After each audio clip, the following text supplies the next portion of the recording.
Welcome back, all you beautiful members of the Orphan Guild. It is I, the host, Dean the Orphan, back with another episode of Whispers from the Abyss. What I believe to be the final part of this first chapter of this adventure has begun to reach its climax.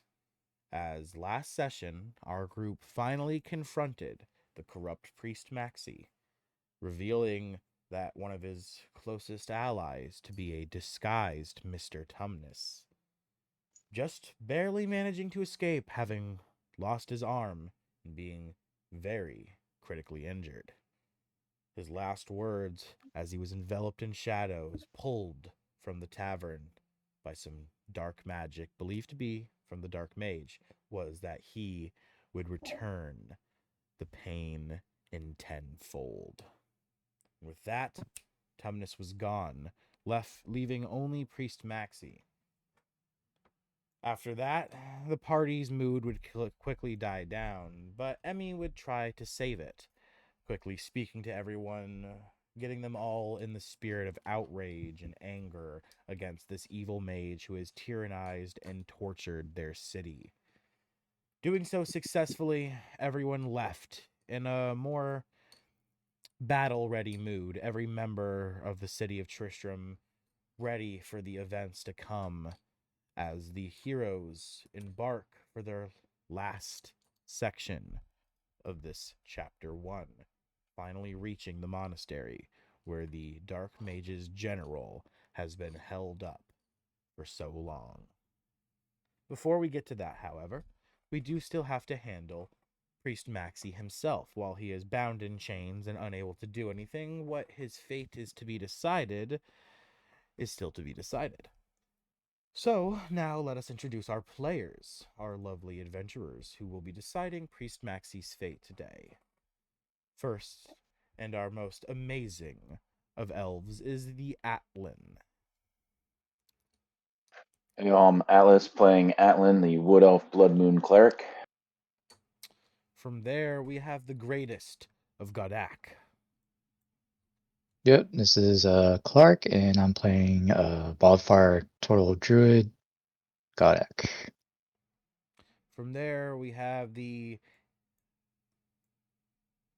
I forget what starts with E. We have Enamorous Emmy. I'm pretty sure that's I, but I might be wrong.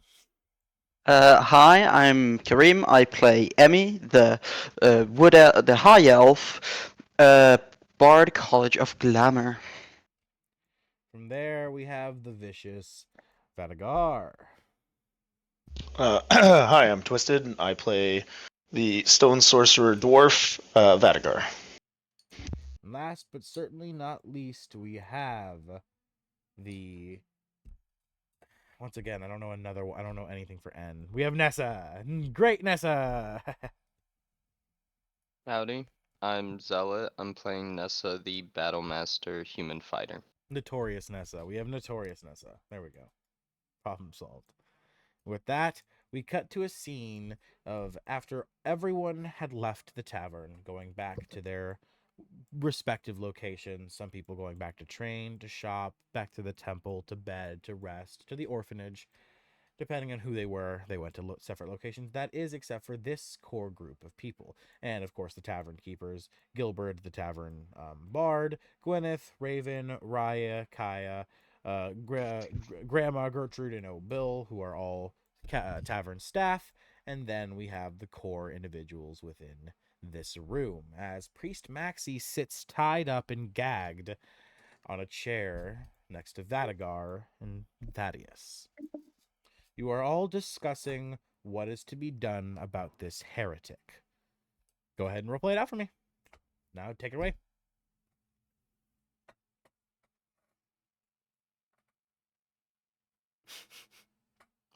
Don't all speak at once, jeez. See, I was holding back because I don't know much about. Well, I do know some, but Emmy doesn't know a lot, so she'd let Atlan or Godek or Vadagar speak. If you're not gonna say anything, roleplay your character not doing anything. Your character sits in the room, cross-legged. You know, you can Oh see yeah, your lips are true. sealed. Do so, just Um, get the roleplay going. yeah. So Emmy's sitting in the back of the room, ready if something should go wrong to place a word here or there to either help her allies or cut down Priest Maxi. But otherwise, she's letting Atlan or Vadigar or Godek take the word. You see Lila floating around your head. Hey, what the fuck's going on? I don't really understand what's been going on. To be honest, I kind of tuned everything out that happened at that party. I got really drunk. Yeah, we're waiting to condemn this soul. That is right, as Thaddeus begins to speak. This soul, or corrupted one at that, needs to be condemned, and I stand firm that we should execute him. Tyrael, sitting across from Thaddeus, looks to Thaddeus and says, No, we cannot do so without public approval. It is not our discretion to end the man's life, how much we may want to do so. Billy, turning to Tyrael, saying, But he did a lot of bad stuff. Can't we just, kill him? I can punch him. I agree with Tyrael. It'd be in our best interest not to have him executed, but safely imprisoned, because who knows, he may yet possess useful information. Priest Maxi sitting there, guide. Fucking just flailing around in his chair, just shaking about, trying to break free of the bonds, just to no effort and to no avail. Thaddeus takes his hand and just twacks the back of his head. Enough of you! Stop your squabbling! Priest Maxi kind of just falls hush. As Sir Gall, Riley, Willow, Arista, Thaddeus, and Tyrael all kind of look to you guys, Gwendolyn included. They all look to each of one of you individually, Vadigar, Godak, Atlan, Emmy, and Nessa, and they just look to you for guidance. They don't know what to do. Do we have a safe place to incarcerate him? I mean, there is... No... We have not... The monastery is where we kept our prisoners. There's dungeons and jail cells beneath its floors. But without the monastery in our possession, it is not possible. We could build something, but nothing of the quality that the monastery possesses, speaks Tyrael. You mean, so you're talking about the monastery that we have yet to, that we have to Correct. free. Gotcha. Correct. The monastery was the monastery of justice. It was the headquarters of the Church of Justice, my once proud religion brought to shame by this man. It would seem that he fled it on purpose. He opens up the book of all the notes, he's flipping to one specific one where the Dark Mage and Priest Maxi convey between each other that Priest Maxi willingly let the monastery fall into the Dark Mage's hands. That way they would lose not only all of the resources that the monastery contains, weapons, supplies, food, a lot of important stuff, but also the jail cells and access to a lot of the important people who were imprisoned within the monastery who were bad. I might have an idea. Tyrael, where did your brother, and was it Anarius? I forget. Outside of character. What was his name again? The other angel, his brother, I'm pretty sure it was Angelius, right? Yeah, there you go. I knew it started with an A. Angelius. Where's your brother Angelius? Did I ever even make a token for Angelius? I don't think I did I? I don't think you did, because last time we saw him, it was a naked man. Yeah, where did he got dressed? Does anyone remember what happened? I think you duplicated Tyrael's image. Yeah, I think that's what you did. I'm probably I think he wandered off to some back area to get dressed. That's probably the last everyone saw of him. Yeah. Yes. I was thinking about it last session, but I didn't want to interrupt. I think you were monologuing at the time, but I didn't want to interrupt you. Well, Angelius definitely wouldn't have been there for that party because he would have probably been off exploring. Let's say, yeah, Angelius has a love for animals. He would have found his way over to the stables.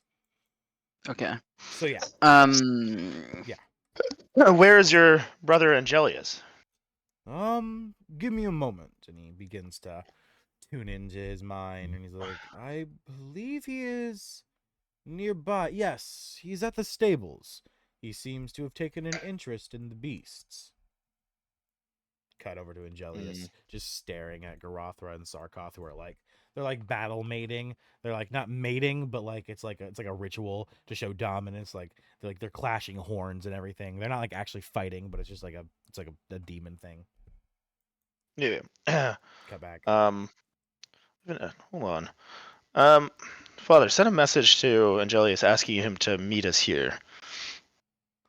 I say that in my head, so no one else hears me. Aye, very well. Um, And the shield begins to glow a little bit as the message begins to send, and you cut back to Angelius, whose head just suddenly lifts. Oh, okay.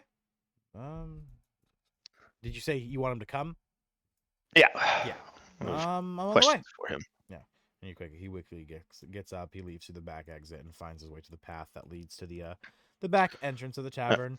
You see him open the door to the room you guys are all So in. as he's coming, I'm gonna ask, like, before he steps in, as he's on his way, I'm gonna ask Godak, may I see that crown that you found in the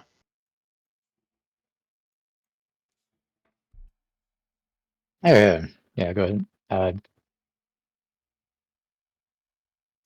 you pass it to me, or? Yeah. Okay. So yeah, I'm holding the crown as when I'm waiting for Angelius to come in.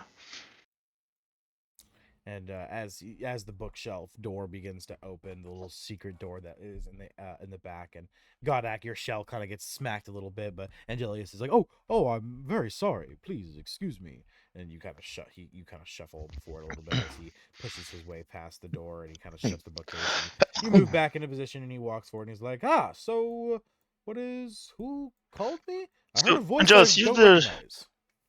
Oh, that's. And I look at my shield. That would be the voice of my father. Ah, I understand that vibe. My dad likes to speak through Uh, me too.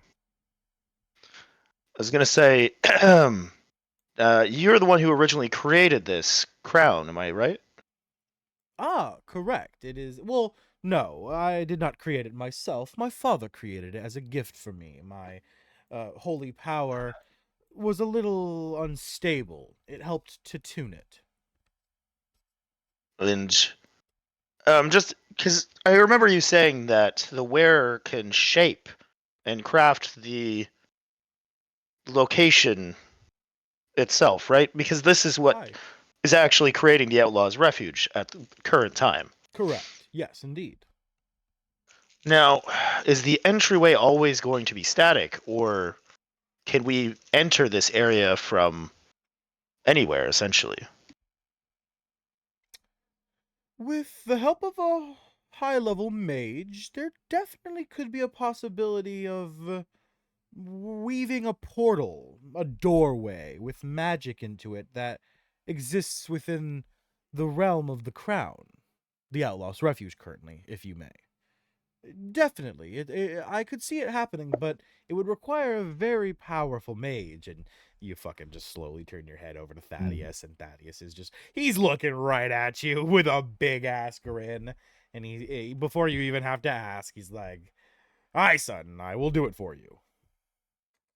Interesting. So, when we are in possession of this crown, we will be able to enter the Outlaws' Refuge at will? Yes, that should be a possibility to create a doorway while wearing the crown to reach a door within the crown's realm. I see no reason it shouldn't be possible. So Being kind of said, like a planar shift, or is that what you're kind of referring like to, Angelius? like the what is it, the magnificent mansion or something like that? I mean, yeah, there's magic items for it, but I'm asking in character. Oh, It would, depending on how the mage does so, which I assume to be your friend over here, it could be done in a manner of ways. You could do something where the crown itself accesses this doorway, and when you wear it, you can simply walk through it, and anyone touching you would be able to enter with you. Maybe something of the sort of, I've seen your friend's bag, and I noticed its energy. It's dimensional. It's a bag of chalk, correct? Maybe something like that, where whoever wears the crown can draw with their finger a door to create a physical entranceway from magic into the realm. As I said, there's many ways it could be achieved. It just simply depends on what you wish. And Thaddeus looks to you and says, "Aye, it depends on how you wish me to do it." Could you put a code word on it? Or some kind of passage word? Thaddeus says, yes, I believe I could enchant the doorway to be locked in a manner. I was gonna say, would it be easier that whoever creates the doorway using the crown can determine who is able to see the doorway?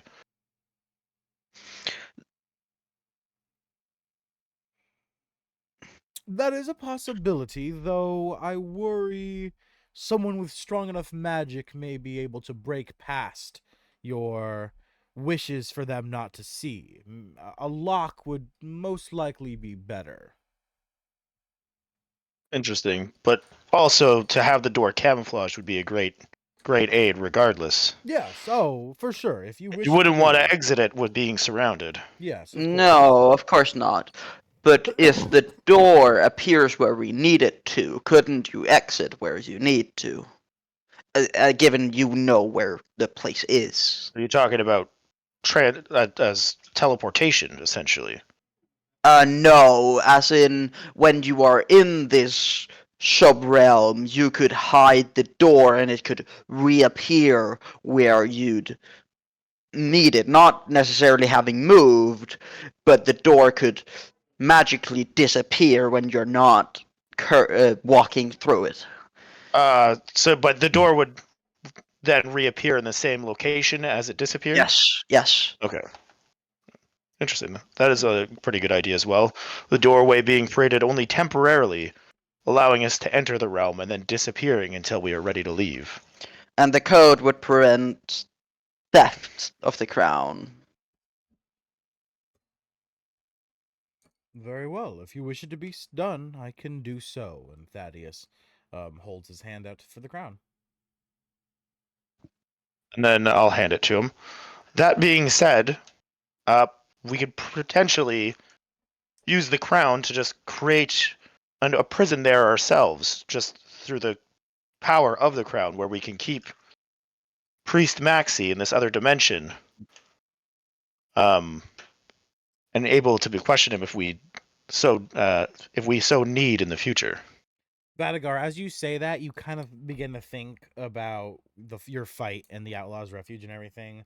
And you remember that as you were in the Kingpin's manor, his sleeping quarters, his private chambers, you remember seeing that there was indeed a jail cell. It was where Jormungandr was being kept, and all that is needed to be repaired about it is a fixed stone wall, which I believe there's someone in the party who could do that.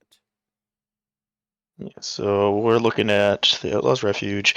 So where Jormungandr, you're talking about where they were cooking people? No, there was two barrels. It was a barrel of animals and a barrel of human flesh. It was what they were feeding him. It wasn't. They weren't cooking it there for him as well. Yes, but I mean, hey, let him sit in a fucking smell of human flesh since he did kind of let that happen. I'd rather not sink to his standards, but transforming one of the rooms into a jail cell, a proper jail cell.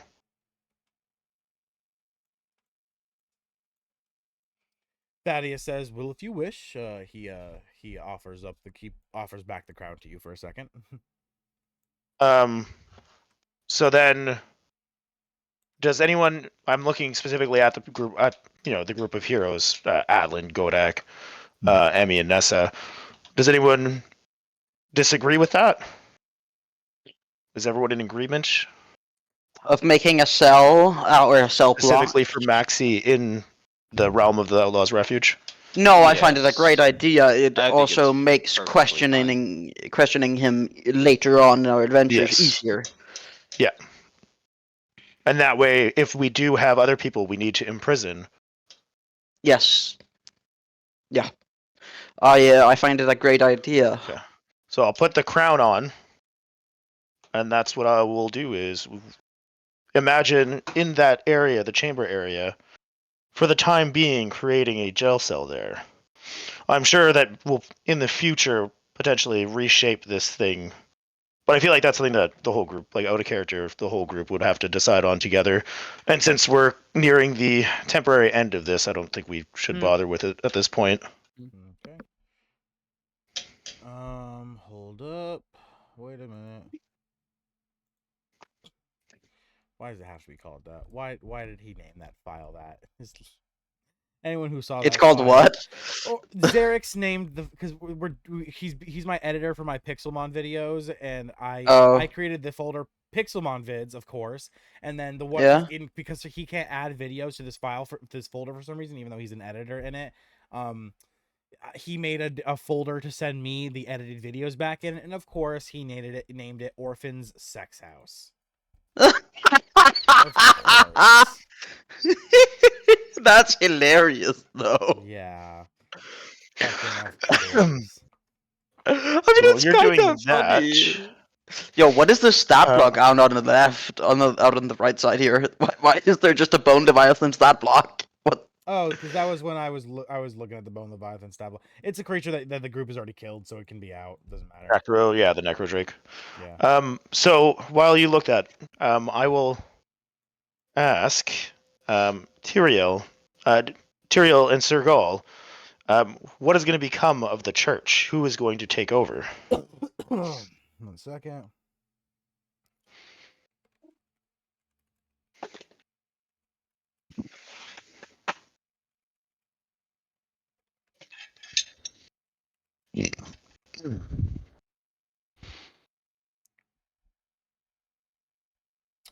All right. As you ask this question to who do you ask this question to? Tyrael? Tyrael and Sir Gaul. And I'm Tyr- surprised that Khan's not here. I'm sure Khan would have wanted to know what happens to Maxi's fate. Khan currently is holding fort at the temple.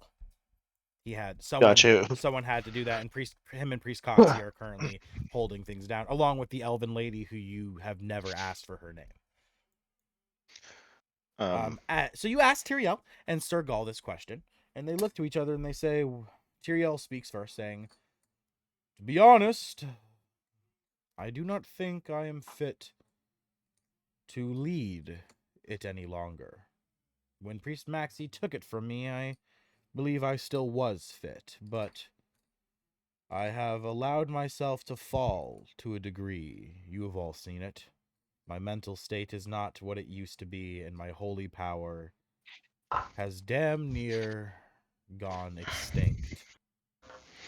Sir Gaul nodding as Tyrael speaks. Sir Gaul then speaks as well, saying, I believe I have the answer. There is someone whose family has served Tristram loyally for many generations, keeping those seemed as undesirable safe and protected. A family of priests who have shown that they are indeed good of heart, while the current one may be a bit of a coward. I believe putting him in this position may solve that problem. You speak of Priest Coxie? Indeed, I do. What is your thoughts, Atlan? As you would expect, I stand with Tyrael. Well, I know you have experience with Priest Coxie. Do you believe he is fit as well? Yeah. I just don't know if he's willing. Yeah, Well, Sir Gaul speaks up, saying, "Yes, he is indeed a bit of a coward. He has a weak backbone currently, but to be fair, I don't think he has told you the truth of what Maxie did to his parents. He does not speak lightly of it, nor much of it at all. And he kind of points his staff at Priest Maxie and says, Priest Maxie, upon becoming the new church head, immediately executed Coxey's parents and siblings so that he could take the true title of guardian, quote unquote, of the Outlaws' Refuge, where Coxey's family should have had that right and honor. Um, So then it would be in the best interest. Now, on that note, where is Coxey's? Why is he not here? I believe he also went with Khan and the elven woman who was vomiting at the party. They seemed rather shaken and apparently wanted to get rid of some things within the temple and comfort the others, the regular followers who are also in shock with this news. Speaking of elven woman, why would it not be a great opportunity for the church to show their support of other races to put one of another race in charge? You do speak a good point, Miss Emmy, correct? Sorry. I don't think we've had Yes. the opportunity to speak very much. The old man in the white No, robes sadly says not. to you, and he says, You do speak true, though I do not know much of her myself. She traveled with us in the caravan, though she was rather quiet. She did take a rather liking to Priest Maxie when she arrived, but as we all saw last night, she clearly had no idea of the events and occurrences that were transpiring. I do believe the presence of other races should be definitely there and tolerated, but she may not be exactly fit to run the church itself. If it was originally supposed to be Priest Coxey, I do believe that I would be in agreement with that decision. I am not on trying that, not to have it be Priest Coxey. What I'm thinking is more perhaps make it, instead of having a singular leader of the church, make it a council. That cuts through the tension and silence like a knife. Everyone kind of like all the NPCs at least are like, oh yes, why have we never considered that? Like everyone speak to themselves. As Sir Gaul looks to you and say, you are very intelligent for such a young elven woman. I think you are correct. A council of 3, so that a draw can never be attained. There will always be balance. Priest Coxey, the elven woman, maybe as a candidate as well, and someone else, someone of another race as well. I think that is smart. What does everyone else think? The old man waves his staff to everyone throughout the room. Riley, Arista, Thaddeus, Billy, all the NPCs, like as I said, they all chime in. Yeah, that's a rather good idea.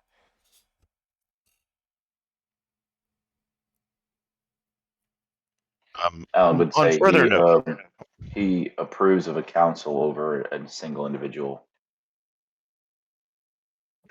I also am in agreement that is a good idea. However, there is another matter as well. The denizens of the currently residing in the Outlaws' Refuge. Do we have space for them to go? Oh, for sure, yes. We have already begun making accommodations for the fellows and the lassies down below. Has anyone gone and reported that they are now free? Like, have we set up enough to bring them out? Yes.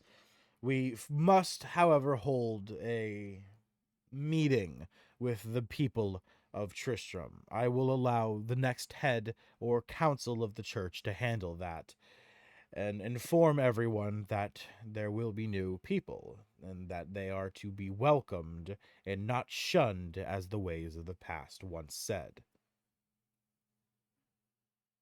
As in, it's something Now, that you don't, as a group, don't need to handle yourselves, but rather once you appoint the new council, they'll handle it for you. It'll all handle like in the background, and we don't actually have to focus Oh, on it. that's great. Oh. That way, we can get to the actual ending of this goddamn adventure. Does anyone have any recommendations for another member? What of you, Sir Gall? You're the one who presented us the information. I That think brought someone from Maxie to down light. below should be appointed as the third representative. Someone who has felt the oppression and the strife of those who need to be spoken for. And I believe you Well, have met unhinged. What do you someone. think of the goblin? Ha! There it is. Perfect. I don't even have to bring it. I don't have to even bring it up. You did it yourself. Yes, that is exactly what I was going to say. That goblin fellow, Gob. He is a holy man, is he not? Uh, I do remember him being a cleric, I suppose. Cleric of the Spore Domain. However, that's a he druid subclass. No, yeah. Hold on. Is he? Yeah, it's a druid. Yeah, he's a druid. It's druid of the Spore Domain. Yeah. Oh, no, but I mean, I do remember you specifically saying he was a cleric because he was following Atlan around like a puppy. hold on. Oh, Yeah, he was right. following That's. Atlan I don't around, know but he's why a I druid. said. I don't know why I said druid. He's the Death Domain cleric. What the fuck? Why did I say Okay. Fair enough. yes, he's a. I Death mean, they're domain. similar. Yeah, I see why they're similar. That's probably Yeah. why I fucked that up. Yeah. He's a Death Domain cleric. Now, he is different, as in he's been tortured quite a bit, so his senses may not be all there. I'm not. Although he could be an option, I don't know if his reasoning and logic would be sound in a leadership position. That may be true. Maybe we should call the fellow and speak to him. You have met him, have you not? Can your father send him a message to come? Sure. Before I do so, what's the input of everyone else?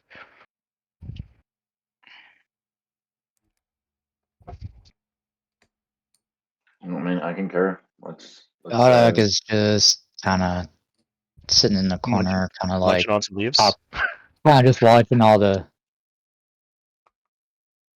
goings, like entertainment, just kind of.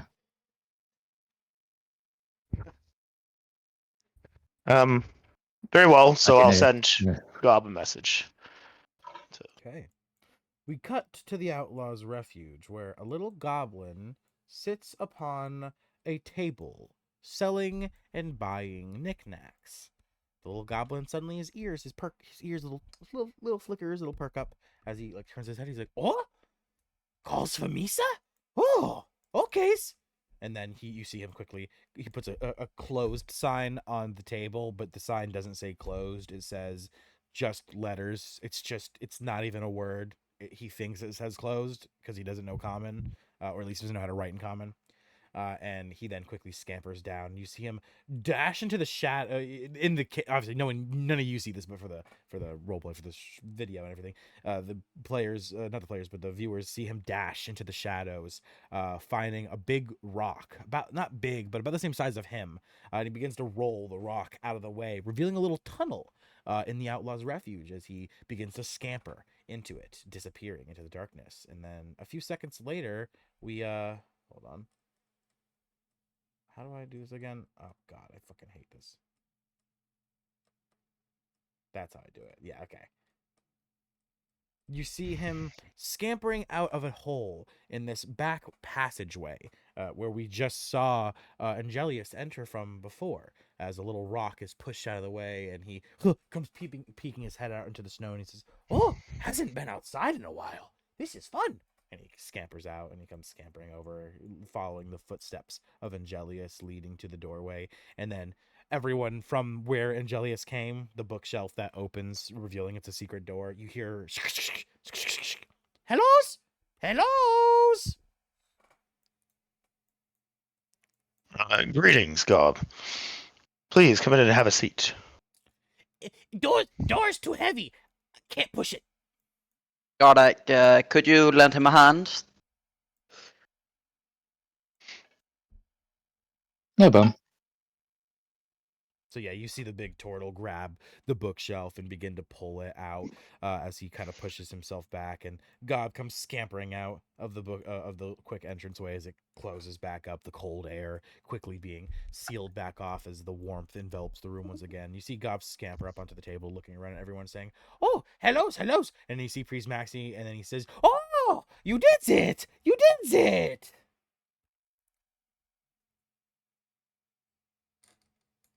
Yes. I do believe these folks have a question for you, pointing over to like Tyrael and Sir Gall. And he kind of turns his head and he locks eyes on Tyrael, and he quickly drops to his knees, and he takes his hand flat on the table. His forehead smacks into the wood. You can kind of fucking hear and feel the skin on his forehead break, like you know when like someone gets kicked in the nuts, you kind of feel it yourself. Like he hits his forehead so hard, you all kind of feel that pain as he like worships Tyrael, saying, "Oh, it's the Holies one! It's the Holies ones! It is good to be in your presence once again!" As Tyrael looks to him and says, "Oh, this one! I sorry I did not remember your name, little fellow. I remember meeting you back when I was still the head of the church. I found you in an alleyway eating scraps, and I gave you food." "Oh, yes, yes! It is an honor you remember me, sir." As Tyrael kind of like blushes, he's kind of embarrassed that he didn't realize who you all were talking about at first, as he walks up to the goblin and he says, "Little goblin, I would like to propose something to you." As Gob, wide-eyed, looks at him and says, "Oh?" And Tyrael says, "How would you like to serve on the Holy Council? 3 people. You, Priest Coxey, who you would know his family is the Guardians, of course." Gob nodding his head. And lastly, we have not decided yet, but we believe an elven woman may be a good candidate. Would you be obliged to take this opportunity, Gob? As Gob looks around at everyone, saying, "Misa? You want Misa to serve on a council for Holy?" And Tyrael shakes his head yes, as he looks around for everyone else's answers.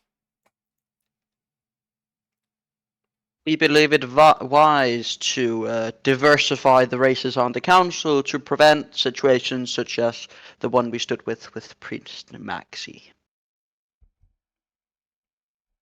Oh, I understand. The kinds who have felt the pain and strife. That is Yes. very wise. You are truly indeed heroes. Not only that, you do have plenty of experience in the underground and know its residents more than anyone from here would. You would be able to sort the good from the bad as well. And you know the pain that they've gone through, so you would have a better idea of how to go about treating them and getting them adjusted to living normal, or, well, not normal, but normal-ish lives, no longer confined to the Outlaws' Refuge. Oh, I do know everyone. I've met every single person, and I know every person's name. Now, I'm sure there's characters down there that shouldn't be allowed to roam Oh, roam above, you but said no have to worry. The 3 that were bad, I don't know the scraggly beard one's name, but he would protect Gorb. And then there was Dagger Guy. I didn't know his name either. And then one other fellow. I don't think any of you met him, but he always wore a black cloak. All 3 of them disappeared after Priest Maxi was taken. after the Kingpin was defeated, you mean? Yes, my bad. Correct. Yes, that's my bad. Interesting. That would be valuable information when dealing with acclimatizing the group coming from underneath. Oh, no. Right. There was a fourth one too, but you fucking obliterated him. You killed him. The goblin. The other goblin. I was like, I feel like there was another person who was bad, but right. You fucking nuked him. I believe Atlin was responsible for that one. I believe Atlan Yep. did indeed nuke his ass. Fiery guiding bolt. Yeah. Yep. Gob gives Yep. you a big thumbs up for that one. He was a bad goblin. He really liked to slave. Interesting. So does anyone know anything of the elven lady? Does anyone even know her name? I do. What would make I her know qualified? the one in gold armor, right? Gob says. I'm not sure. Was she in gold armor? I never asked. The elf, or Yeah, the elf in gold armor. she's in gold armor. Yeah. Yes. Sure. Yeah, that one. Yeah, I watched. She was really pretty. I'm not gonna lie. I watched her a bit when I had free time. Throughout the town. Me being the only one able to fit in the tiny tunnels, I digged. No one else from the underground ever really gets to leave, but Misa. So yes. Anyway, her name is KT. What do you know of her? Her parents both passed in the tragedy. She cries about it a lot alone. And she really liked Priest Maxie. She thought he was a good guy. I really wanted to tell her, but I was scared she might be afraid of me because a lot of people don't like me.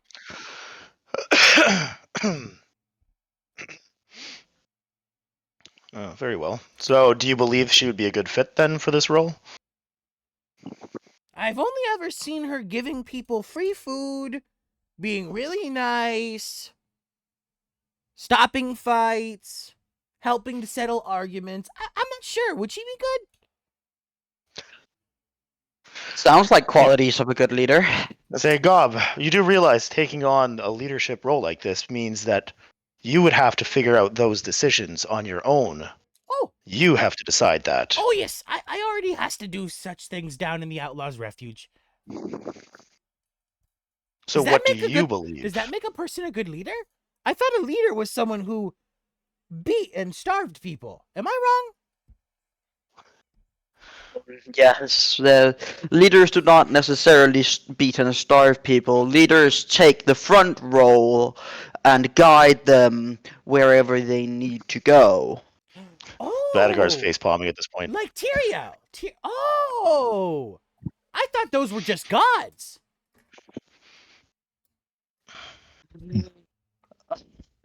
Emmy chuckles a bit. No, not only gods, no. Wait, are you saying I've been doing leader things? What? Yes, I'm just a goblin. it sounds like it. Well, why could a goblin not be a leader? Well, I don't know. Just, I was always told we couldn't. By who? Points at Maxie. Well, does that not say the guy who told you not that you couldn't be a leader is also the guy who hated all of the races? Oh. I guess. Yeah. I think I used to think of it like that too, but I just got so used to being called trash that I started seeing myself as it. And Tyrael kind of just puts his hand on Gob's head and kind of gives him a little bit of a pat, looking down to him saying, "Oh, you poor, poor boy. I am sorry that I did not take care of the people in the Outlaws' Refuge. I did not know that it existed at the time that I was leading the church. If I had, I promise I would have done better by you all." Gob looking up to him saying, "Well, you're here now." As he turns to the rest of you saying, "I believe he is perfect for this role. While he is misguided in his knowledge, believing leaders to be bad, I think once he sees what his fellow council members do and act, I think he'll understand where he fits in." Should I send summons for Coxie and KT? I believe that to be wise, yes. Let us finish this at once. At the same time, we need to put the jail cell. So I would have thought up the jail cell already, right? Oh, it's currently being done. I'm waiting for the image to upload the image. No worries. But I'm just gonna say we should also. I will meet you guys there. I will head through this. Gob, show me through this passageway, and I will escort Maxie into the prison cell, Okay, and then meet you guys at the church through the other exit. Okay, hold on. Sounds like a plan. You don't need to have the picture now. Just Oh, I already you know, got just it. saying. Yeah. Yeah, I already Okay. got it. So I just gotta upload it real quick.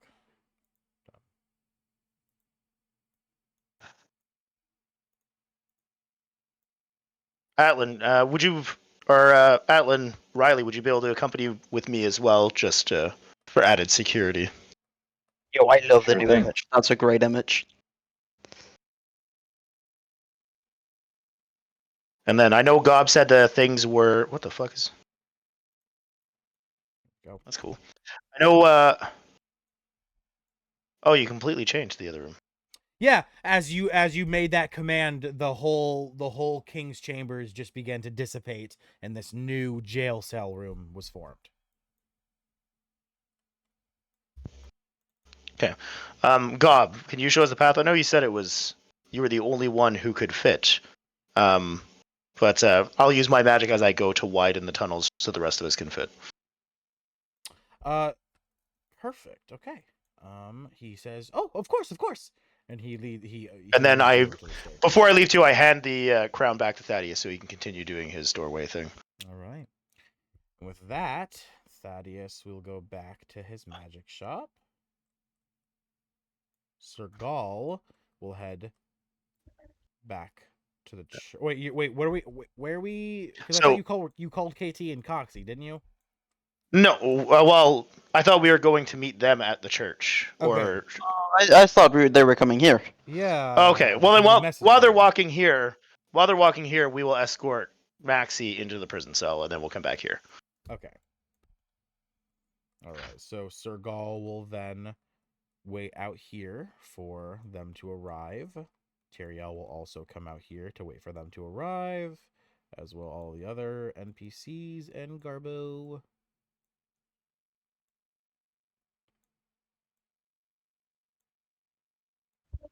Priest Maxi. Who is going with Vadagar to put Priest Maxi up? Atlan and Riley. Godak, you're gonna stay. Or at and least wait. those are the two people that I asked. Other people can come with too if they want, but Yeah, no, at this time, I think Emmy would go get the kingpin. What is left of him. Oh, the ferret. Yeah, you're gonna go get your ferret. Yeah. Where did you play him Yeah. anyway? I mean I straw. put him on the bed. Ah, right. Yeah. Oh yeah. You mean mean- straw technically? There Yeah. you go. I mean, both Straw and the kingpin, so. Nessa, what about you? Um, You need to do escort duty with us, or you need to go. I'll do dogs? escort. Escort Yeah. duty. Okay. Angelius is gonna go back to the animals because that's where he wants to be. All right. And all of you will escort Priest Maxi. You open the bookshelf leading out to the back way as you guys all go all the way through. About halfway through the back passage, Gob points at a rock that he kind of just quickly pushed back into place, and he moves it out of the way, revealing a tiny 3-foot by like 2-foot wide hole. He quickly scampers on in. So yeah, we'll follow in. I'll just keep molding earth as we go. Okay. It takes about, I would say, 10 minutes tops till you have followed Gob all the way through the path that you begin to see the flickering of light in the distance as you exit through the little opening. You mold the earth to make it wider for you and your allies to fit through as you come out right next to the staircase that used to lead to the Kingpin's chambers. Gob, standing at the staircase looking at all of you, says, "Here we are! Now's where are we taking him?" kind of like pushing Maxie along. As you continue to push him up the steps, as Gob's like, "Oh, he gets to live in the Kingpin's place? Lucky." Which part of this would be the jail? Nothing looks kind of jaily. It's just like it's like you see like the jail cells and everything. All right, actually, right here, perfect. Right where? Right here. I mean, yeah, that could work. What about? Could work Because I do under see, here. I see this right here too. Yeah, like under here. That's what I'm There's that thinking. as well. Sure. Yeah. Well, yeah, I think this might be the entrance to a full cell in here. Yeah. Under here. At least that's how I imagine it in my head. Makes sense. That's what you want to do? As you continue to push Priest Maxie inside, you begin to enter the area. This is the entrance right here. These stairs lead right to these stairs. As you all enter in and seeing the new environment, the king's chambers have entirely changed. Gob following in after you guys, he's looking around like, "Oh, what the? This is different. What happened? Did you know about this?" Yes. He points to you, Ladigar. Yes, we've altered it slightly. Now I do want to. I didn't think it would alter this much, but As you continue to push him along, you find in the center of this area is a council ring. Seems that your wishes for a council also came true with this area. So now there's also a council chamber. yeah, that was before we figured out that this was like a moving fortress, though, because I thought we were going to have to organize. Not for the church, for you guys. Ah, gotcha. Council of Heroes, not for the church. There. I want to inspect the cell to make sure it's sturdy, and I'm guessing there's going to be like, the standard like manacles to hold people and shit like that. Oh yeah, there's everything you could desire. There's whips, there's chains, there's spikes, there's torture devices. Don't need torture devices, but Thought we were locking him in, not promising him a good time. Like, what the fuck? Take a funny die. Emmy, you're not allowed in this room anymore.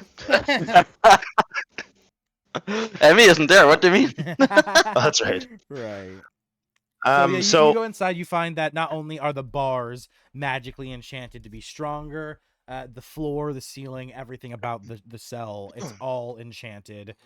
It's very thorough. There's no way he's getting out of it. Okay.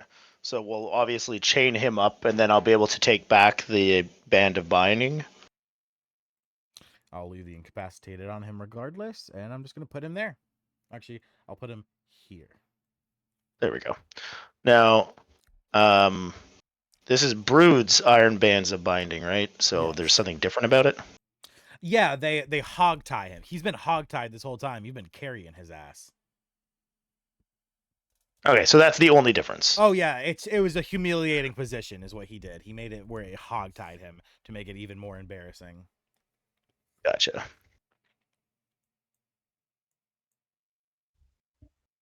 All right. It also supplies the gag, so the normal bands of binding doesn't gag. It gagged him. Gotcha. Okay. As you throw him into the cell and you lock it behind you as you inspect. Well, I chain him to the manacles or whatever. Yeah, but I mean you lock the door as well. Yeah. Well, yeah, obviously. And then you exit looking at your new abode. Riley walking up, he sits at one of the chairs, and as he sits at the chair, you see how each chair kind of has like a little line like in front of it, like leading to the center of the table. Yeah, exactly like that. It begins to glow. Oh, it's the Knights of the Round Table, which was actually oval. Interesting. Actually, it's more Power Rangers, but Oh. I've never seen Power Rangers. I've never read Excalibur or King Arthur. Well, it's also widely used in art. Right. That might be where it's from on Power Rangers, to be fair. Honestly, yeah. Okay. But Riley sits at the chair, and his spot of the table begins to glow. Huh. Can I roll an Arcana check on that or something? Sure.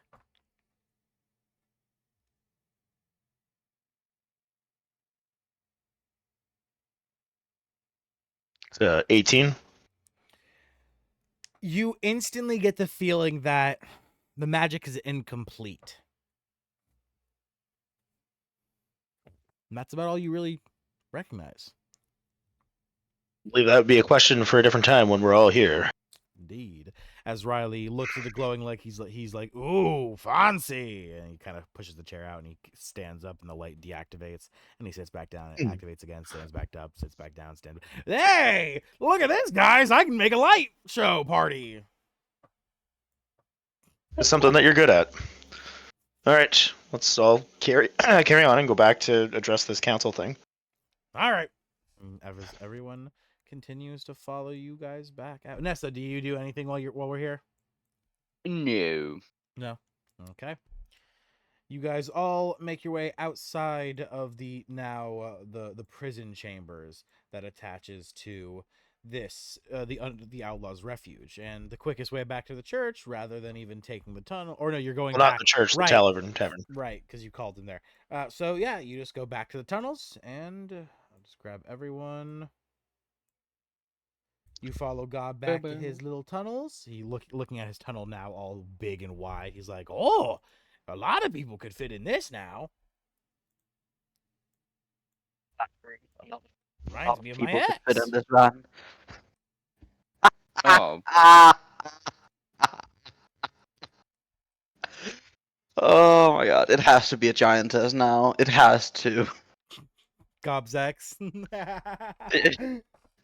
Yeah, yeah. All right, as you guys make your way back into the side room where you were all having your discussion about Maxie, you find the room is now empty. Actually, yeah, no, yeah, Willow would be out here too. You find the room is now empty as you make your way back into the foyer, the main room of the tavern. You all find your seats around the fireplace, just as a couple people arrive. Gob standing next to Tyriel, because that's, of course, Priest Coxie, Khan, and KT.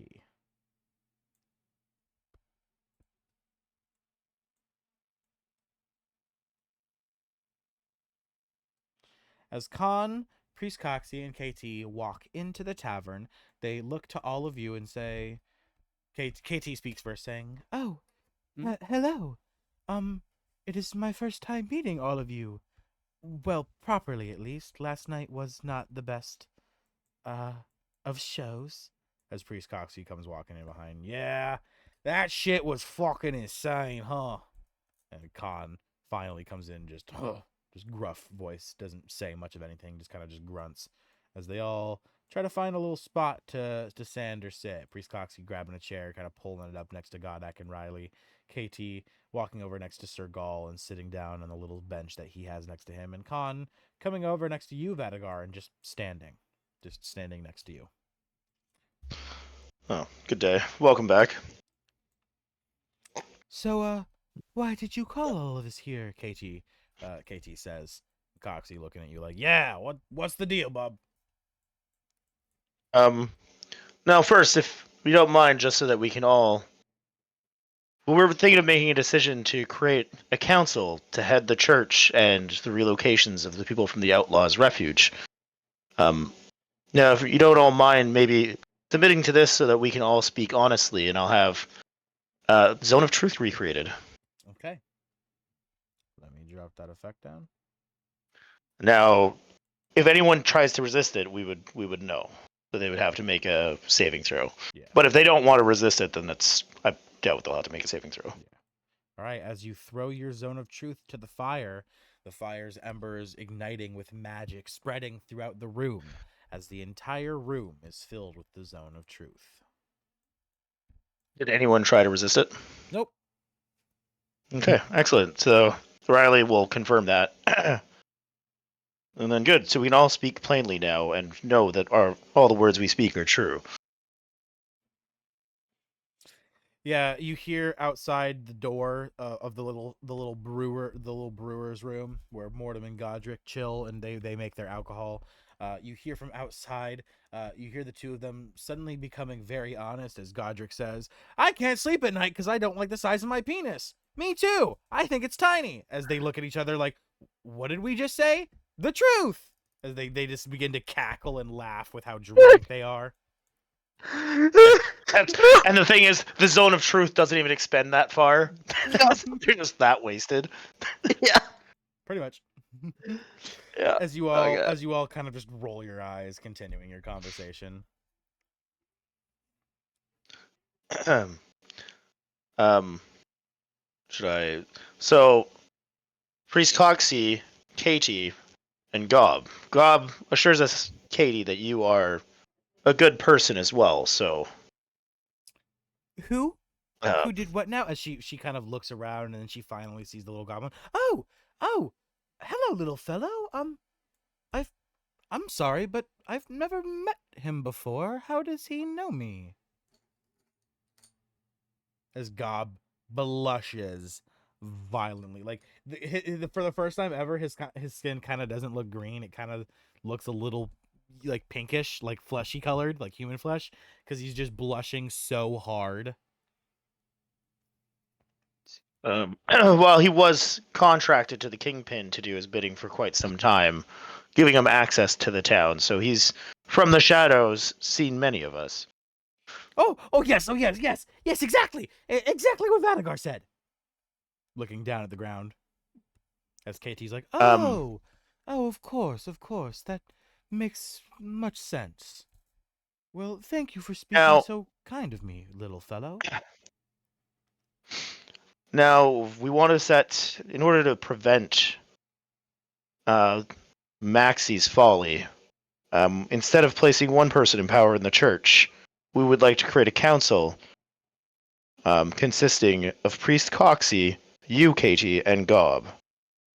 As Gob would be a representative of the people from the Outlaws' Refuge, as he would know them all very well, be a better relation for them. KT kind of stands slack jawed, a little shocked. Priest Coxie in the background, fucking. Ooh, you want me to do what, bub? KT chiming in. Yes, I must concur. Are you sure we are fit for this position? While I have been a follower of the church my whole life, I've never been in a position of power before. I don't know what to say. You, I think it might help you not to think of it as a position of power, but as a position of opportunity to help the people. Specifically those that do not follow racial the norms. racial norms of what Priest Maxi was preaching. Yes, to be fair, he did say a lot of things that weighed on my mind about my own race, questioning a lot of things, but it makes sense to reveal the kind of person he was. I can't believe I was so blind as to not see it. I do not know what Lord, to say, though. Tyrael, is this your will? As Tyrael looks to her and says, doesn't say anything, just nods, looking to you, Vadagar. now, Lord Tyriel, when you first established your church, since this is the Church of Tyriel, what were the tenets it was meant to uphold? Okay, first off, it's not the Church of Tyrael, it's the Church of Justice. He started Oh, it because he was the angel of justice, but became immortal when the angels refused to help humans, and he saw that as injustice. So he threw away his angelic powers, well, at least a lot of his angelic powers, to become immortal, and then he started the Church of Justice after defeating Diablo and his brother. so Tyriel, when you created the church, what were the tenets that it was meant to uphold? Absolute justice. If anyone is done injustice, they are to have the opportunity to have justice done, whether it be a trial, combat, whatever the parties see to be fair. If an agreement cannot be come between the two, then the church decides itself. usually based off of whoever's in charge, though now I believe a system of voting should be the way it is handled. Do the three of you believe that you can uphold that tenet? Katie nods vigorously, without a doubt. Gob looking around saying, I mean, you just want me to do what I've been doing so far, right? As long as that's the case, I can do that. Priest Coxey, Now, however. I was going to say, now, Gob, I need you, under the zone of truth, I need you to be very direct with it. Do you believe that you can uphold this tenet? Yeah. Keep people fed, Okay. happy, make sure everyone's treated with justice and respect. I was doing that already. I wasn't the one beating or lashing anyone down in the refuge. I was just usually getting beaten or lashed. And Priest Coxey, what of you? I don't know, bub. That's a tall drink for a small spigot like me. Were you not the one originally supposed to become the leader of the church? Whoa. My family never were the leader of the church. We just were the guardians of the Outlaws' Refuge. Well, before it became the Outlaws' Refuge, at least, when it was simply called the Refuge. Our family handled the Believe yourself. business between the two worlds, keeping people safe and at ease, and making sure balance is maintained. It's a lot different than helping to run a church. Well, one of your jobs would be helping to maintain peace and justice in Tristram, just instead of the refuge. It is a new title, but the job contains many of the same. The people from the refuge are going to no longer be forced underground.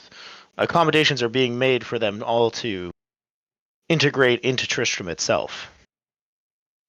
Yeah, as Tyrael You will no longer have need of guarding the refuge. as Tyrael looks to Coxey and says, if I would have known your family was carrying such a burden, I would have solved that problem long ago.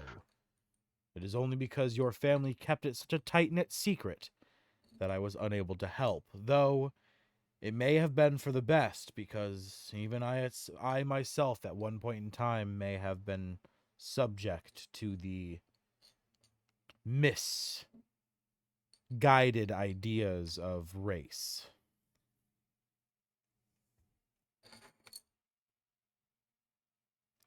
As I myself once saw even the demon race as nothing but scum, and have much learned since my time as an angel that any of any race can be good. As Priest Coxey looks to everyone and says, I really don't know, but if you think this is for the best, I guess I can do it. Yeah, I can do it, he says truthfully. And Oh, next turn. what of you, Khan? What role do you wish to play? I am the guardian. I have always been the guardian, and I always will be a guardian. Though before it was for one, now it is for three. I will always keep their lives safe, even if it means forfeiting my own. Very well then. As Sir Gaul speaks up, saying, I can attest. He guarded me with his life very well on the trip to Tristram. He can do that job without a doubt.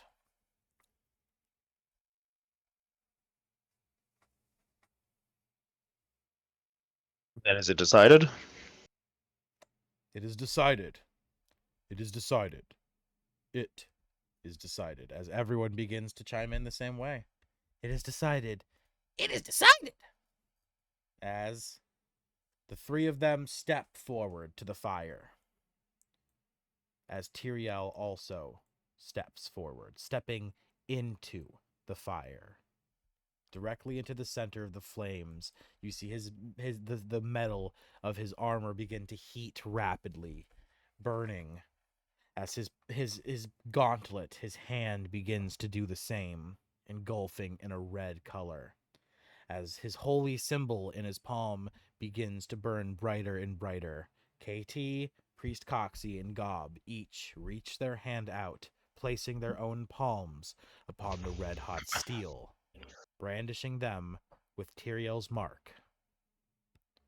All of them turning to each other and vowing to do right by Tristram, the world, and those who have been wronged. As a magic pact is sealed, and Tyriel steps out of the fire, as KT, Priest Coxie, and Gob all protected by Khan, embark for the temple. So it was already discussed that their first order of business is to Yeah. bring the people. Yeah, They're gonna handle that in perfect. the background. We don't got to do that ourselves. Gotcha. The new council. All right, and with that, as they all leave and the zone of truth deactivates, Tyriel looks to you all, as Sergal does as well, and they speak. Is it time?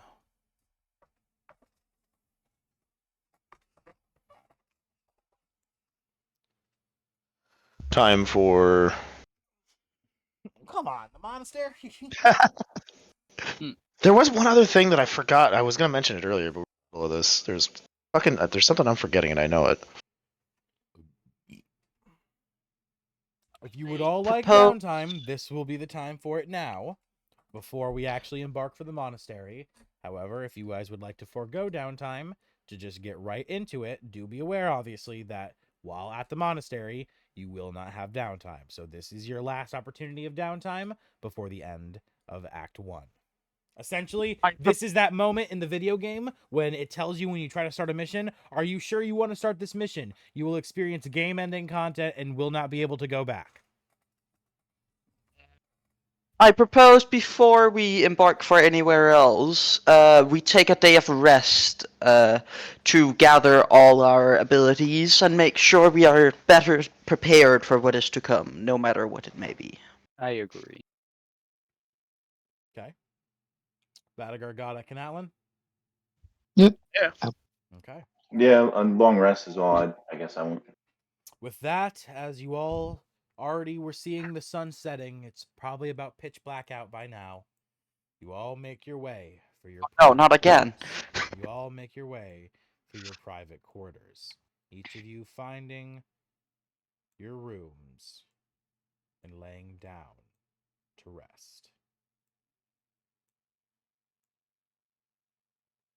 With that, we will be taking a quick break. All right. How long of a break?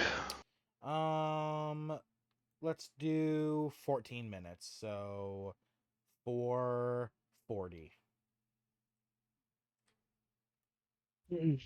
I can turn on the oven.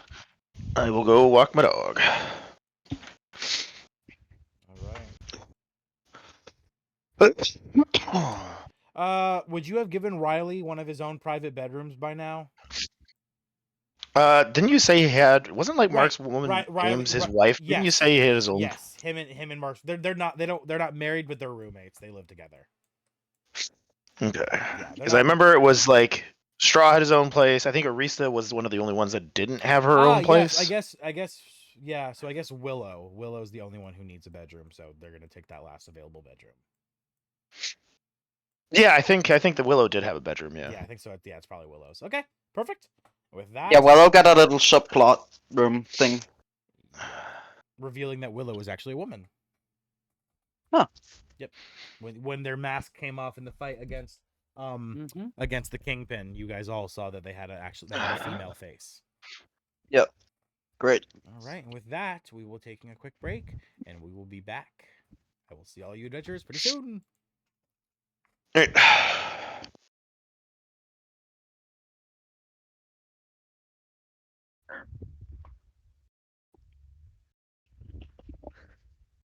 Um.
After just to catch me up, what is it that's gonna go on in the monastery? Because I have absolutely no idea.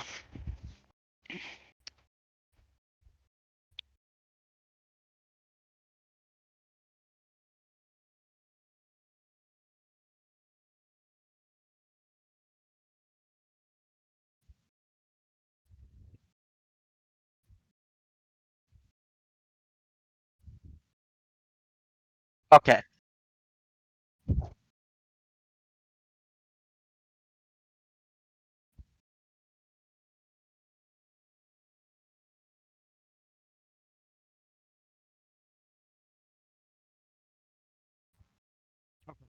Good to know. It's just no idea.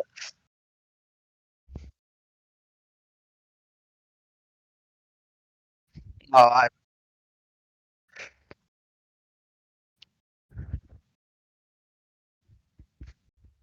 Oh, oh, well, yeah. What I was gonna say. One of the other things that what about we had like a whole from the side quest from one of the orcs that's been hiding in the encampment. Let's,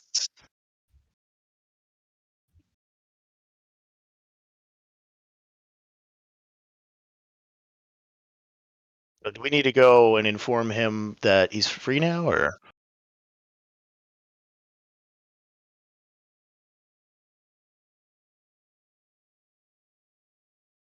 Well, I was gonna say it's gonna be the end of this campaign for the foreseeable future. You know what I mean?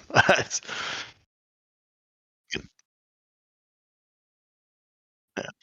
but with the amount of time span, we're probably gonna forget about it by then.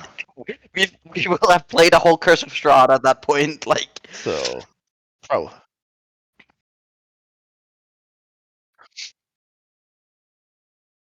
okay. oh, the other thing is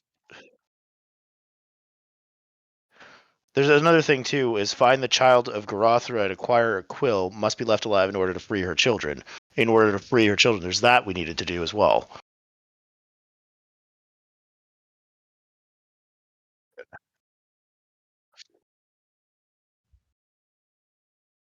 Can't I have Garathra and Sarkoth produce a child? Okay. And how were they popping them out for the army to create?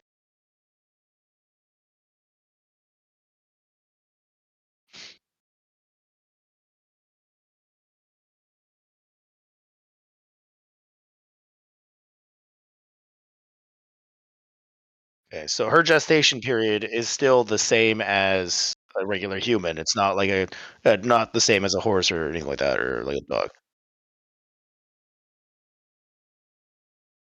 And then does she only birth one at a time? Gotcha.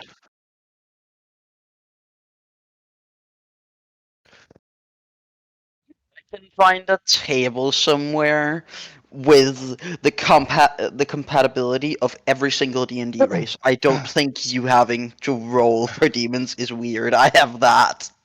I have that hidden somewhere. Like, And let's get us back to the gaming scene. is everyone here though? Yep. Nessa, I don't Yes. Atlin. All right, we're waiting Yep. for Al. There we go. All right, nope, not waiting for anyone. We are good. I've been already 7 minutes. All right, we are ready to continue. So, you all lay in bed for the night, drifting off to sleep. Normally, I would roll the dream dice now, but to speed things along, and we have plenty of things for the next chapter. We have plenty of ties to continue going into. We don't really need anything more. I'm going to skip the dream dice for the night, and we will continue with everyone waking up having had a nice, full, restful sleep.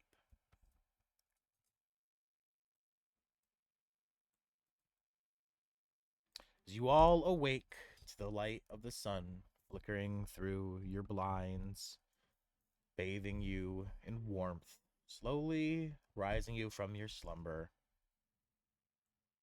You all know what lies near in the future.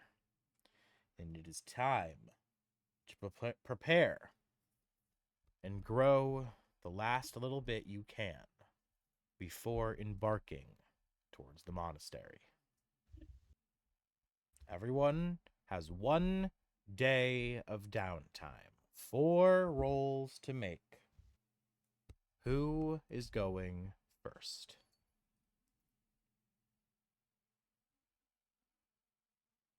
Couple things I want to do. Okay, Emmy, we cut I to you. want to set up a apothecary. Apothecary. Yeah, a The medicine fuck? shop, basically. Oh, okay.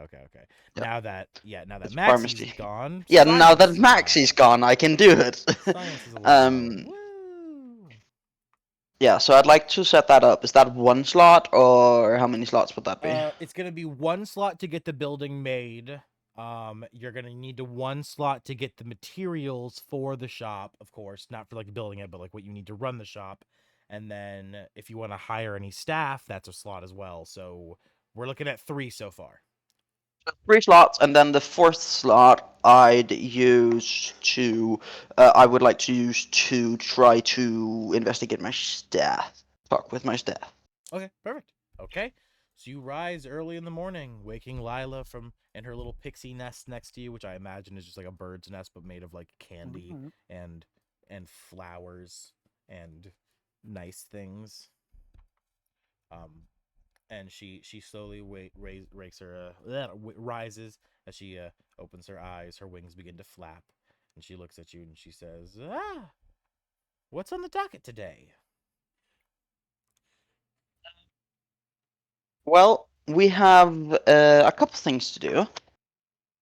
We've got to set up some healthcare for the people, where they can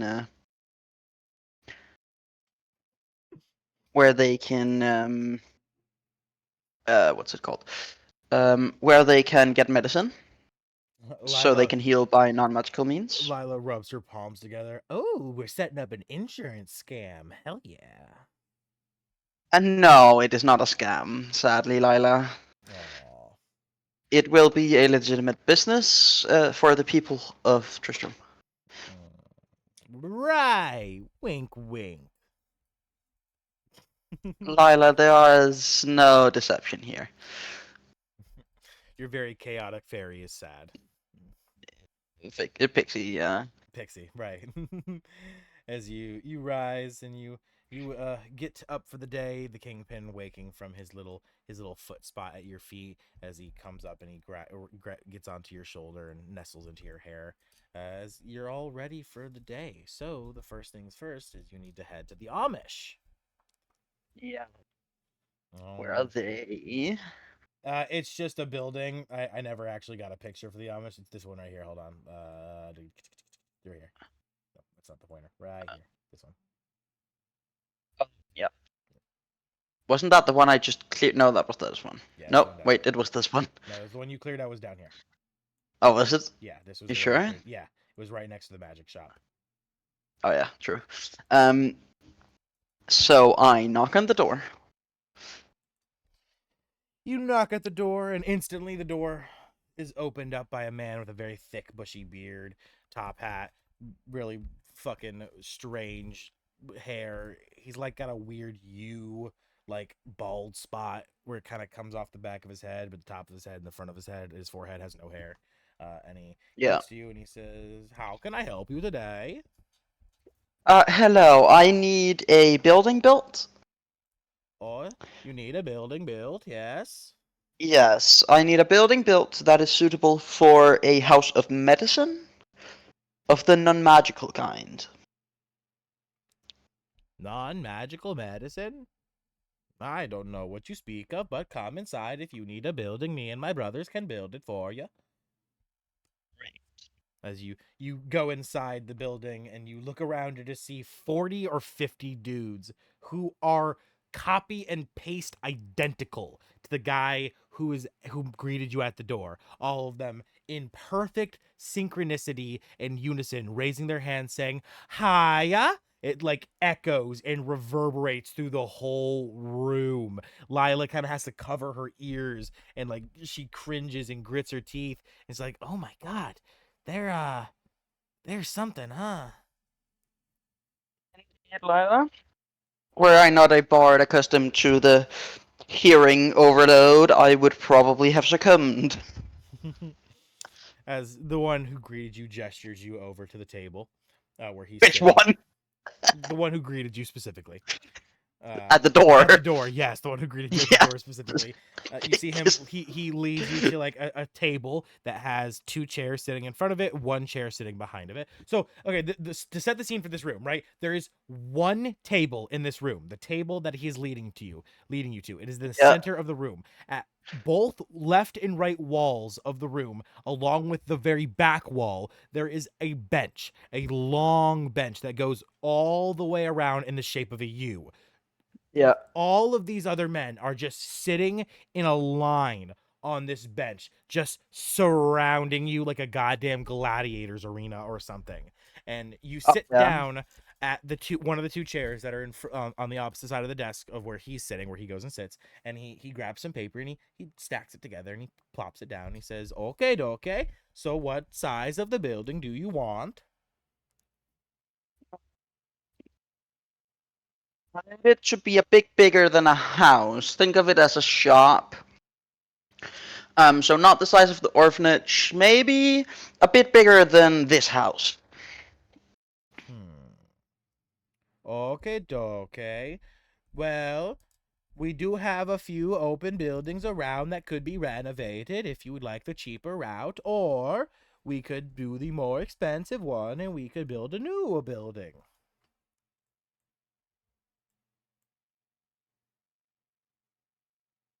What are your prices and how do you take payment?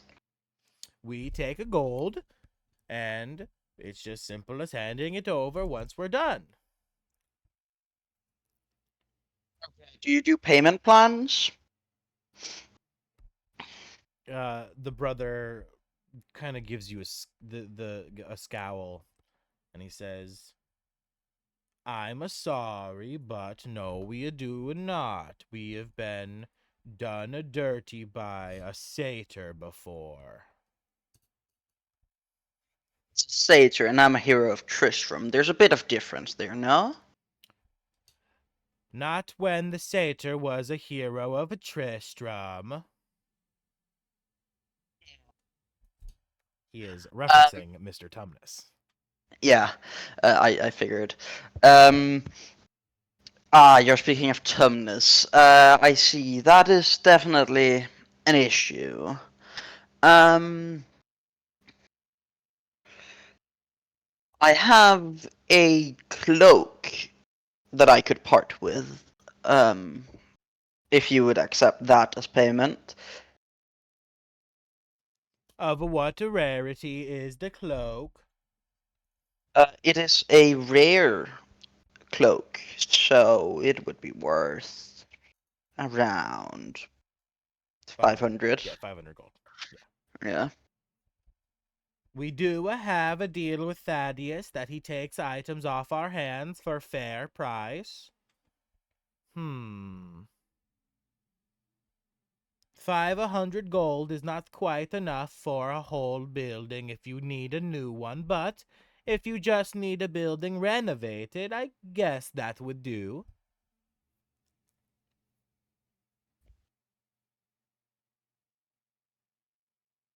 Buildings in town are empty. I'd like one that isn't too far away. All right. Now he opens up a map, Yep. and he begins to point at locations within the town that are currently unoccupied. First one that he thinks that you would probably be the most interested in is right here. You can see my I'm just pointing on the actual map. That's perfect. That's perfect. Yeah. He says, this used to be a library, but the librarian went missing about 2-3 months ago. About the same time the orphanage people went missing, a lot of children went missing, along with a jeweler and her wife and family went missing. Well, they will probably be resurfacing soon.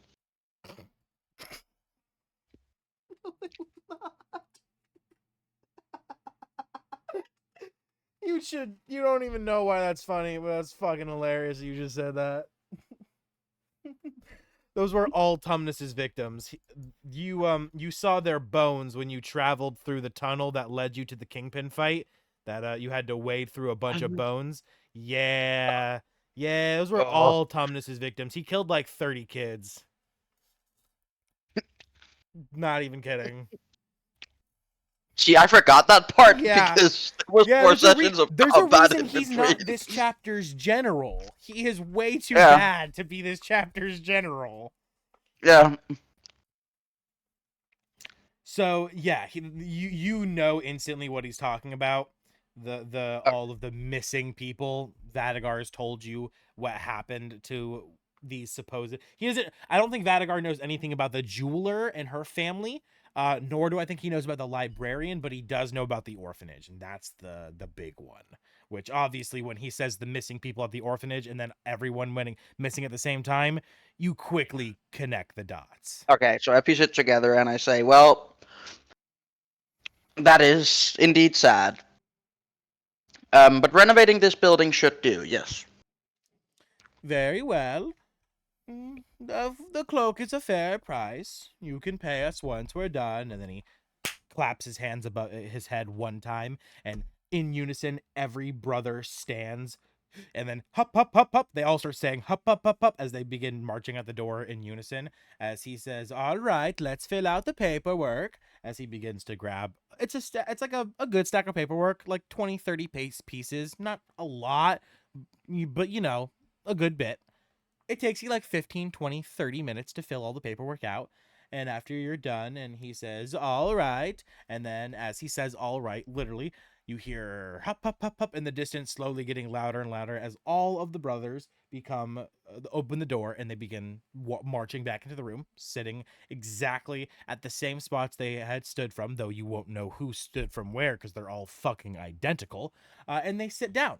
And they all look at you in locking their eyes directly on you and say, "Job is done." Once again, the reverberation through the room, like the echo, it just makes Lila fucking cover her ears. Just god damn.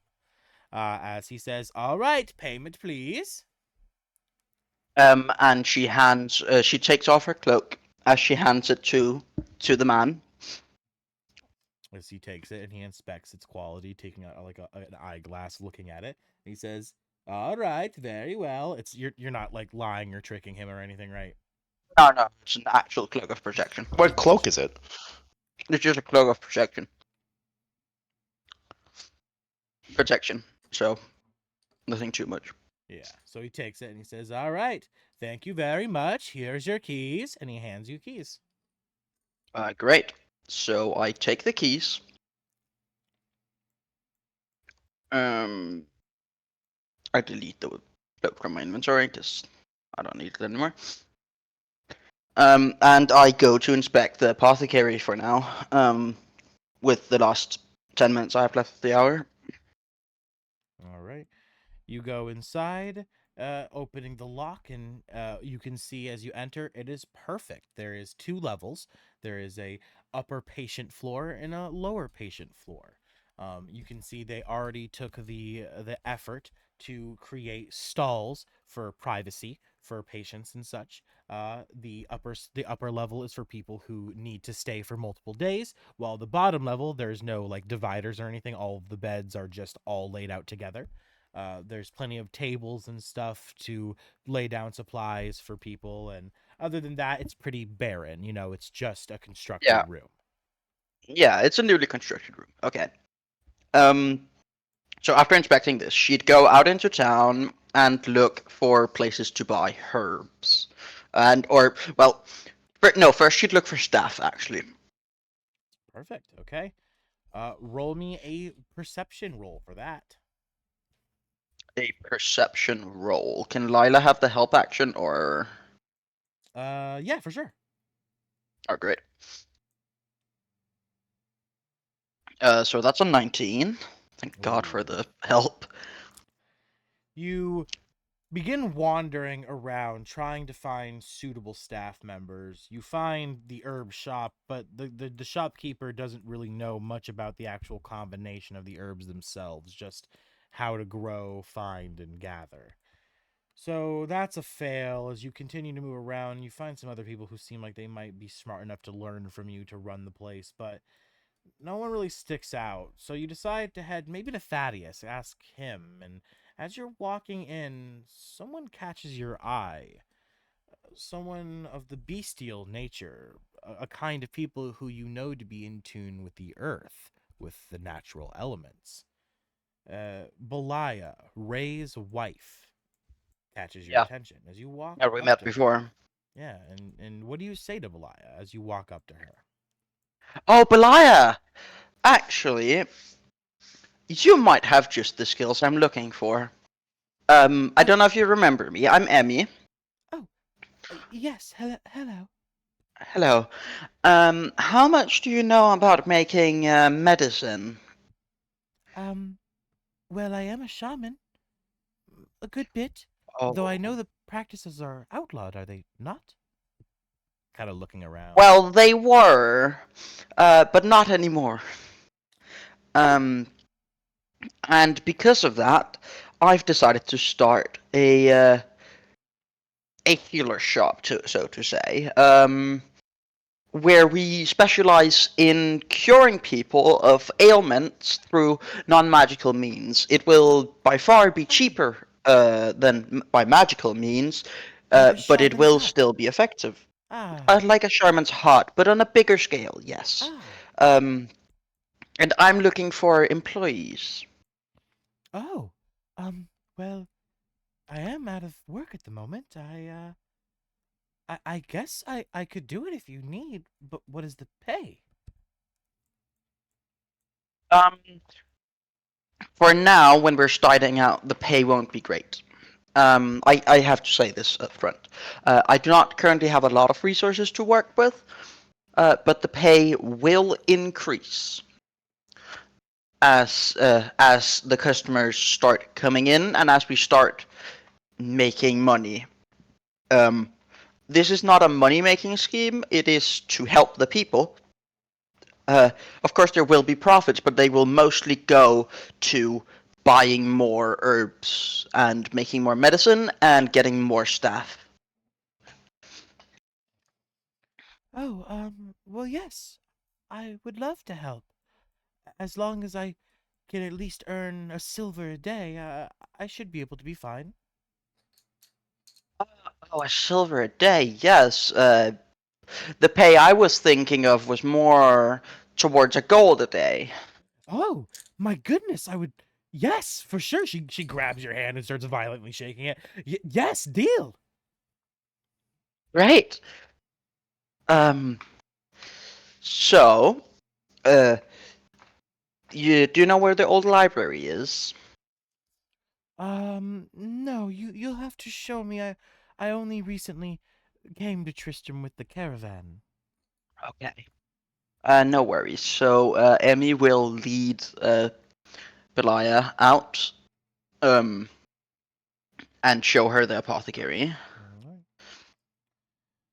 And as you show Belia the apothecary, she looks around saying, "Oh my! It needs to be much more comforting. Let me go get some things to lighten the environment." Gladly.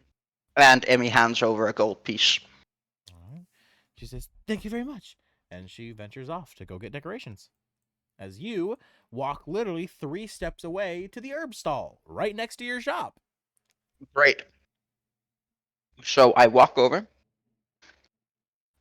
and I look to the shopkeeper and I say, "I'm gonna need Let me herbs get it. that can be used for medicine." Currently the shopkeeper's not at the stall. No, sad. It says find me at cooking station. Directions. I'm just gonna drag your character. Yeah. As you follow the directions, you find a portly little gnome fellow. No, halfling. Sorry, not a gnome. Halfling. A portly little Halfling. halfling, with a very very defined beard and brown hair. He's currently cooking some food at this station. You see him humming and tapping his bare-footed feet to the ground as he sears up some meat, saying, come on, get your famous meat sticks. Famous meat sticks here. Who wants the famous meat sticks? As everyone looks at him like, not even your name in the name of the famous meat sticks, just famous meat sticks, huh? As he's just like, yep, famous meat sticks, come get them. As you slowly approach the stall. Yeah. So Emmy walks up and she makes aware of herself, not in an obnoxious manner, just in a normal manner, and says, hello. Yep. Would you like the famous meat stick? Hold up a famous meat stick right in your face. While that does sound delicious, and I think my friend here, as I point to Lila, who clearly wants a Licking meat stick. her lips, Yeah. drooling. Yeah. So Lila would like to buy a meat stick with her money. It is 1 copper piece. Oh, that's okay. So I remove 1 gold piece from her inventory and add 9 silver and 9 copper. As she picks up the heavy meat stick, it kind of weighs her down for a second, but she flaps her wings even harder to lift it as she brings it to her mouth and she begins to like Luffy eating each meat chunk. It's a kebab, obviously. And Yeah. she just begins just chomping one at a time. There's 4 in total, and after she grabs one, chews it for like 2 minutes, she begins to do the next one, just Yeah. devouring it. As you begin to talk to the little fellow, what do you say? So I was given directions from the food stall or from the herb stall to come here. I come on business matters. Oh, sorry, right. You're looking to buy herbs. My bad. Right now I'm selling meat sticks for lunch, but give me oh shit. Lunchtime's over. And as he says this, he flicks his fingers and the fire just extinguishes magically. And the whole shop begins to fold up and lock up in places. Now it just looks like a wooden cube. Like all the windows are sealed and shit. All of the contraptions have Oh yeah, like great. pulled back up into it. As he turns to you and says, mighty to meet you. My name is Huckleby. Hello, Huckleby. I am Emmy. Well, oh, Emmy, you're one of them heroes of Tristram. While I am that, I am also a woman of the people.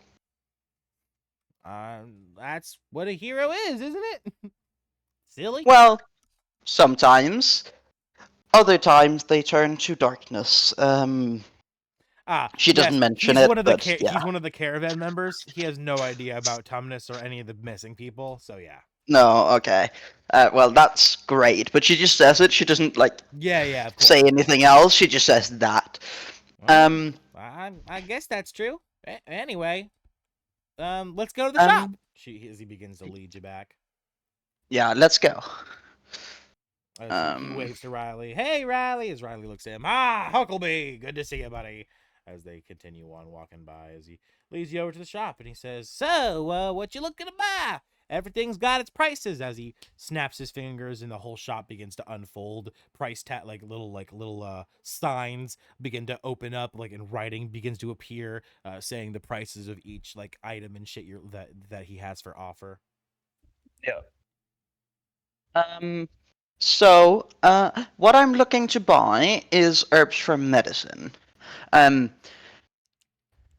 But I'm not looking to buy them for personal. I'm looking to buy for business use. He I looks at you have. and he's like, hey, shh, hey, quiet. If you're looking for the shaman herbs, I can help you, but don't you know that shit's outlawed, man? You gotta keep it on the low. So Emmy chuckles a little. Oh, no need to worry. Priest Maxi is no longer the head of the church. You need not be scared of helping me in my endeavor. Wait, you're selling I can sell that shit freely now? Fuck yeah. Yeah. Awesome. Dope. Great. Well, my bad. Yeah, you need the shaman herbs? Sure. He snaps his fingers and a whole side drawer off the left side of the stall begins unraveling with other secret stuff he had hidden. He says, they're all over there. Great. But I'm not only looking to buy as a one-time thing. No, I'm looking to contract you as the supplier to my apothecary, and she points. So she points. Like she takes a step back. She points over the little stall and to the apothecary that I have established. That is essentially a shaman's hut that will help the people. His eyes widen as he looks at you and he says, "Oh, business opportunity. Well, Indeed. why don't I say this? Rather than me be a supplier, let me get in on this little business of yours as a partner, and I'll provide everything for free as long as I take a cut of the profits." I see that. What cut do you propose? Well, is there anyone else that is of this level of qualifications in this business, or is it just me and you? Well, there's me, there's my employee Belia, but you do need to remember that while this is also a business, it is first and foremost to help the people. So most of the profits go, well, directly back into herbs and more staff to better help the people and to So train more shamans. when the herbs are free, means that you don't gotta pay for those, huh? So that extra profit could just say go to moi. It could. What cut are you looking for? I'll be honest here, a third at the least. A third?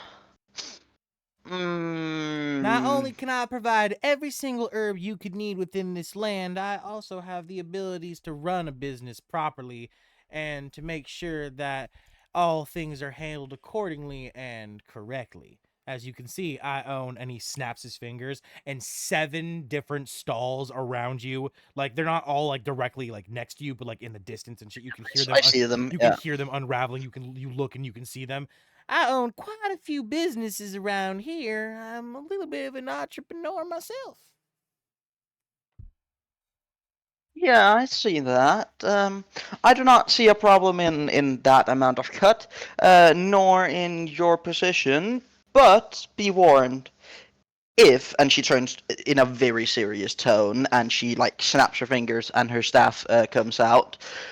If I find you embezzling funds or in other ways hurting the funds that go to the people, you will meet will meet just judgment. Is that understood? As you're kind of like up in his face, and he's backing up against the stall. Oh, not really. I tugging at his just collar, snap my fingers and a staff appears. That should be threatening enough. It's clearly a magical staff Yeah, he tugs that on has his, an eye in the middle. he tugs on his collar a bit, and he's like, "Yeah, I think I get what you're saying. I understand." Good. So a third of the profits. Now, if you don't mind, could you shake with my little accomplice here? And she, as Lila appears again, she's been invisible for some time, but she appears in front of him, holding out a comically small hand to shake. And he says, "Very well, let it be." And he puts his hand up and he shakes the little pixie's hand. Right. Hehe, Fey deals. He can now not get out. As But yes. he looks to you and he says, "Very well, I'll pack up shop and get everything moved in." And as he snaps his fingers, the whole shop begins to crush, condense together until it's literally just a like 1 inch by 1 inch cube that's just lying in the snow. And he walks up to it and he picks it up and he says, "All right, I'll go get set up." And he walks over to the door and he enters on her and he says, "All right, fuckers, Hucklebucklebee's here." Yep. As he enters on in. All right. Great. That is 2 downtime slots so far. Or 3, sorry. Yeah, that's 3. So the last one, while overlooking the setup in the in the apothecary, Emmy will, in a little pocket on the second floor, he'll set up a little office space where she will be residing when she's not out doing hero business or sleeping otherwise in the tavern.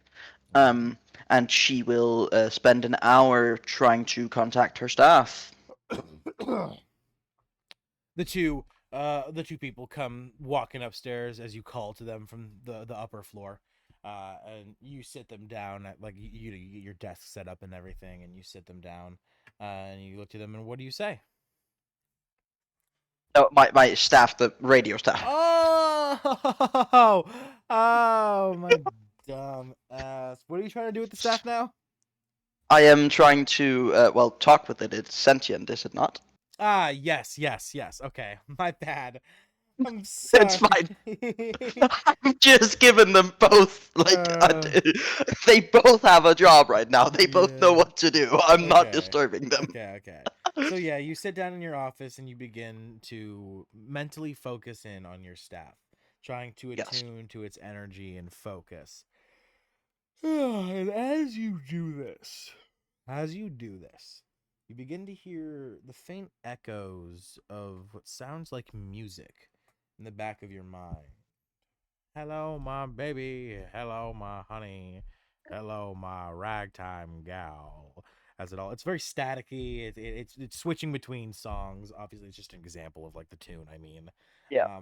and as it's switching between songs, certain words of the songs begin to be said differently. Uh, think Bumblebee from Yeah. Transformers. Yeah, I get it. As it quickly switched between, and you start to hear specific words, and you listen in for them, trying to focus for them, as you hear hello and welcome to my world. Well, hello there. Who are you? Oh, I am Emmy, the current holder of this little establishment, the staff in which you reside. Um, but I come not in harm. I come to propose a deal. Laughter between different songs is heard, echoing through this black abyss that you've suddenly found yourself enveloped in within an instant. As from the black, a figure begins to form. A man with red hair, antlers, and a very nice suit. Oh yeah. Wielding the very staff that you were just holding, now looking down to your hands, finding empty, the man looks to you and he says, "A deal, you say?" A deal indeed. The name's Emmy, and yours? Alistair. Oh. Well, hello, Alistair. Well, hello, Emmy. Was this deal you speak of? With a wicked Deal of which I smile on his speak. face. Oh yeah, I can imagine it. I know exactly what smile he has. Um, so the deal of which I speak is you lend me some of your power, and I shall do something that you would want in return. His head kind of snaps around a bit, jerky, as the smile quickly fades to a regular look, and he says to you, a bit of my power, you say? It is a deal, as long as you promise me a favor in return. What would be the limitations of this favor? His smile quickly returns as his head begins to spin, kind of like rotating in a full 360 motion, just over and over and over as he says, "Friends don't have limitations on their favors now, do they? After all, I am lending you what little power I still retain in this strange place that I have found myself in." Quickly revealing to you Yes. that this creature is also not of this realm. Yeah. Yeah. I imagine that. Yeah. Um. See, with limited power, a limited favor is expected. No.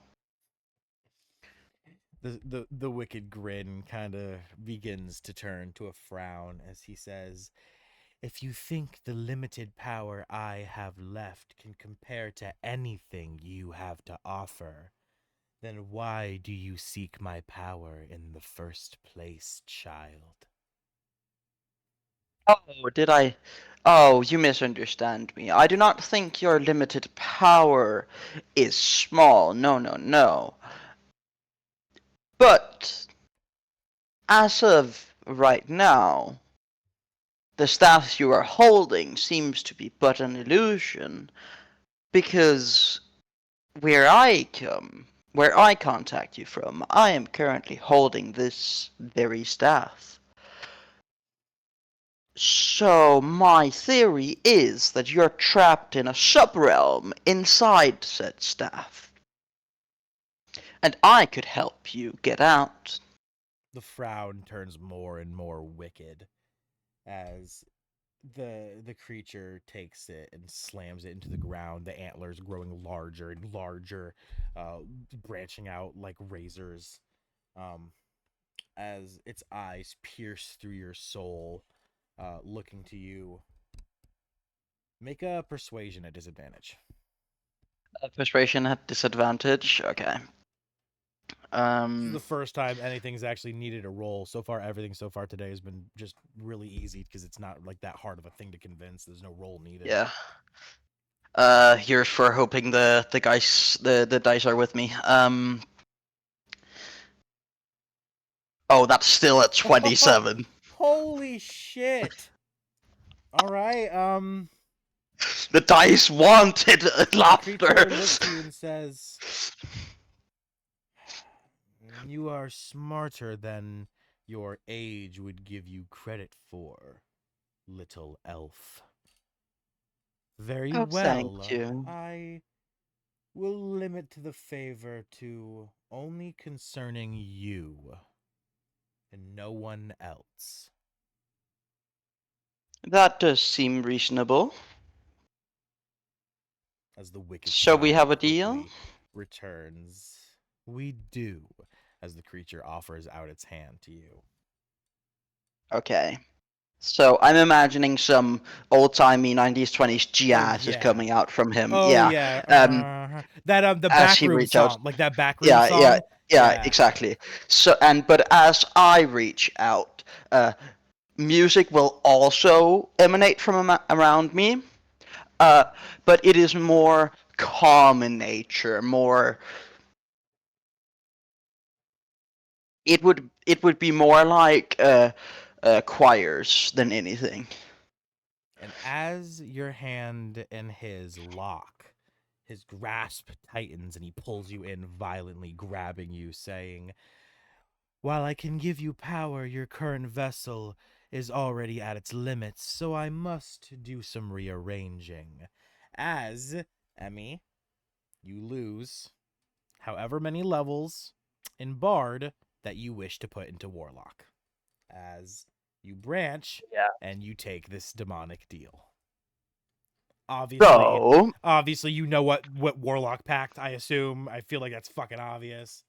Fiend, yeah. Yeah. Warlock of the Fiend. So yeah, the reason, because I can't give you more levels, obviously, because then you'd be higher than everybody else. So then I'd be because like that's the explanation is your vessel is already full of power. Yeah, so I get you're it. losing some of I your get Bard it. to gain the Warlock.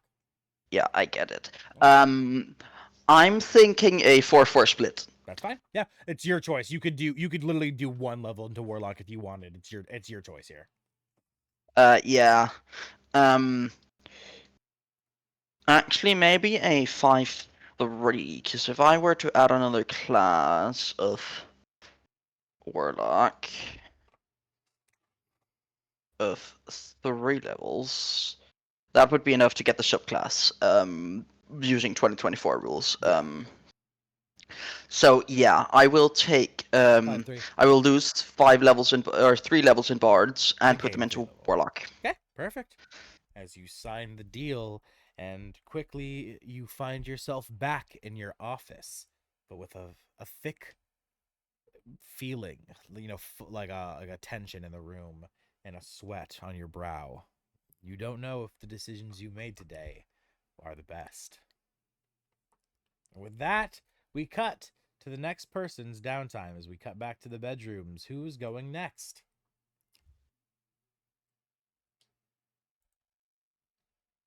God damn, I'm currently getting stuff in my crock pot, so I'd like someone else to go.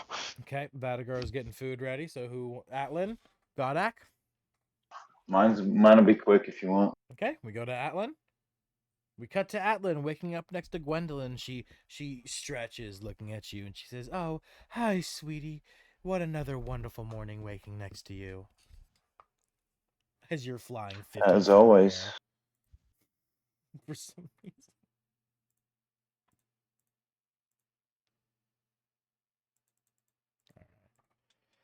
You stretch and you begin to rise for the day, waking to your bedroom.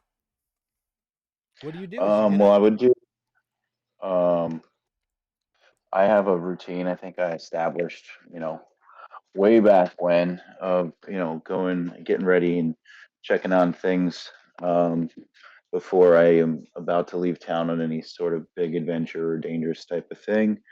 So after I get ready, I'd go out to the tavern and make sure everything's going fine out there, check in on the staff and just like the situation and everything. For the sake of continuing the story and you getting to the next chapter, I'm not going to make any rules for any of the staff workers right now. Everyone is in great moods. They're all very excited for you to take back the monastery. Sounds good. The orphanage is good. Orphanage is in the same high spirits.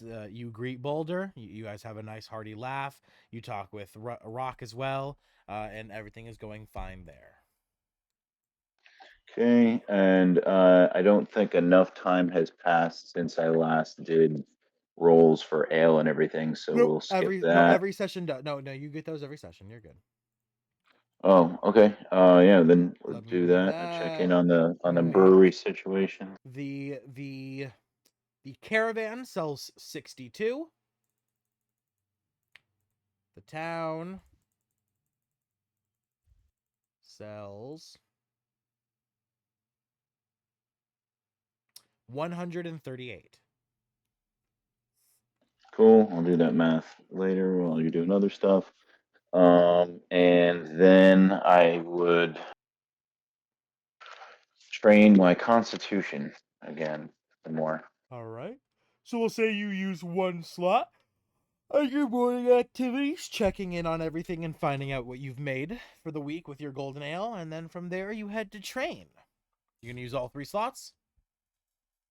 Yeah, since I can't train any sort of skill, can I guidance these rolls? Yes, you can guidance all 3. So I rolled advantage. Yes. Let me do one at a time.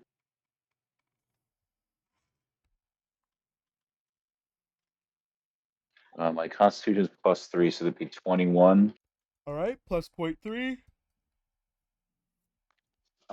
2 5s. Nothing for that one. Damn. And 2 5s. That's crazy. 19. 19 plus 0.2, so plus 0.5 total.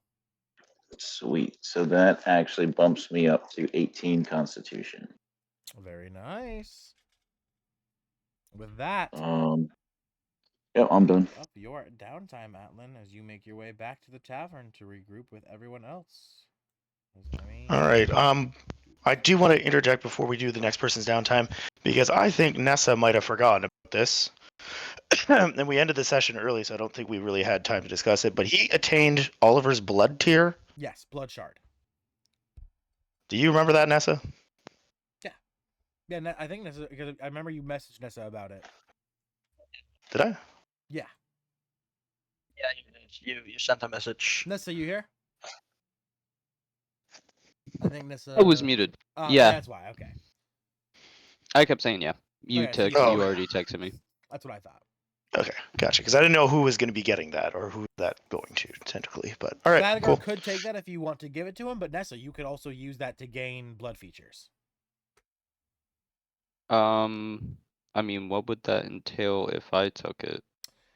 You would gain. Mainly to You would gain. Hold on. I gave you a small blood shard, so 2, either class abilities, features, or spells if you have any spells, or attacks could be modified to be bloodmanced attacks. So they would change. Their damage would be their original damage would stay the same, but they would get additional blood damage, as well as it would it would become a little bit different. Your feature would evolve essentially.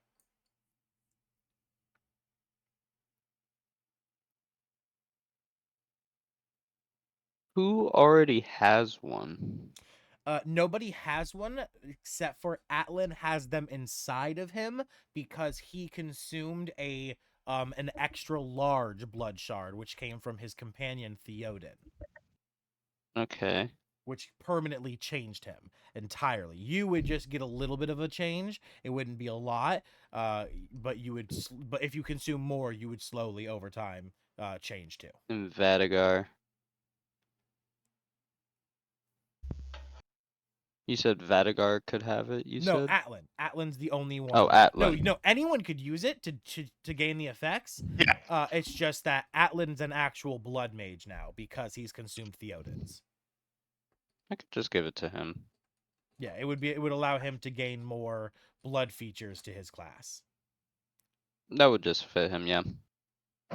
Okay, so You you can want take to just hand that over to Atlan? Yeah, so just delete it from your inventory. Atlan, you gain a small blood shard. Just you. I think you have 1 spell left you can modify. Yes. Yeah, so now you have 3 left. Sweet. Thank you. Yep. So you get 2 more. All right. With that, Nessa, do you want to use your downtime? Think you're muted again? I'm just. I don't really know. I mean, I don't really know what to train. I feel like I'm Your in ego a item? decent spot. I mean, yeah. You were doing But- blacksmithing with Brood too, weren't you? That too. You could train your blacksmithing feat.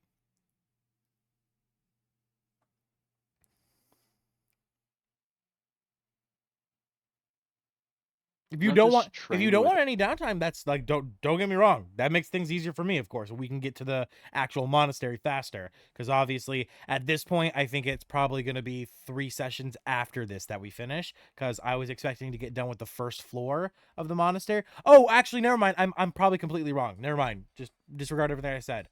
We probably do still have time to be on track.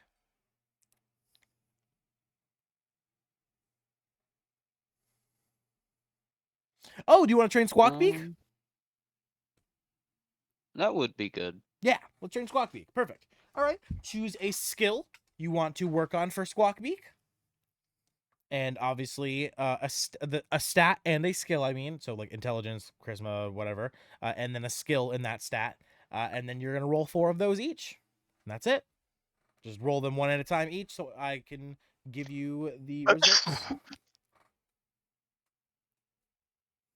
All right. Let's see.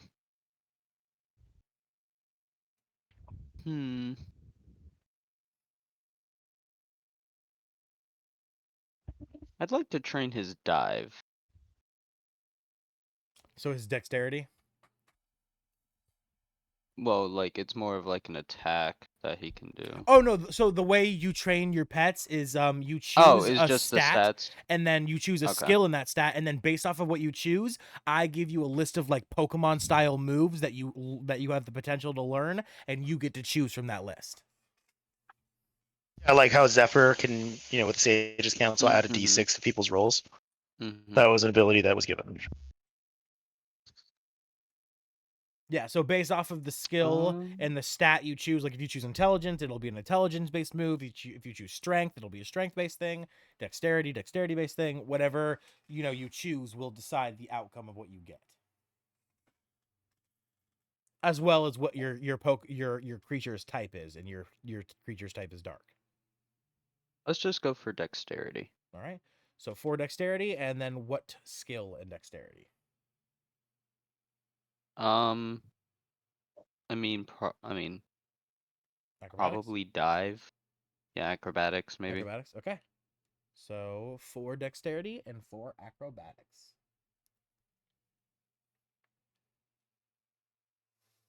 All right. So I roll, and then I add his acrobatics to it. Mm-hmm. Yoink, yoink, yoink, yoink. 4 dex and 4 Plus. acrobatics. You do 4 of each. All right. So 1. I could just roll. And then make sure to write down the results, because sometimes they don't pop up here on Owlbear for me, because I'm not seeing any dice rolls right now.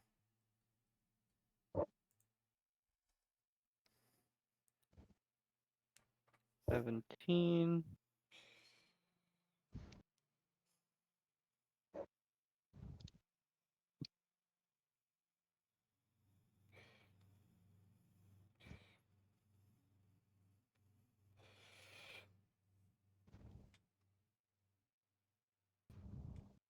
Another 17.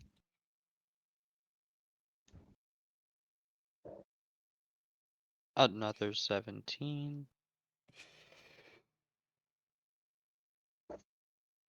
So that's 4 for his acrobatics. Now let's just do dex.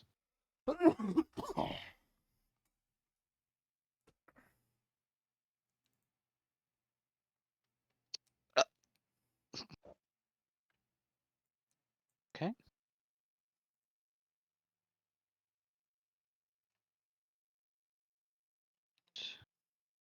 Why'd you do the panic emoji at 4:49? I just Oh. realized that Nessa? someone swindled the Amish. 5. Did What I do you mean? swindle them? It's an uncommon item, not a rare. Oh, sorry. And I thought I said 5. uncommon, no? No, you said No, rare. you said 'Cause it's rare. worth 500. Oh. I didn't mean Okay, to. so for acrobatics. Alright, so for acrobatics, I got 3 17s and 1 6. 3 17s and 1 6 for acrobatics. God damn. Okay, that's really good.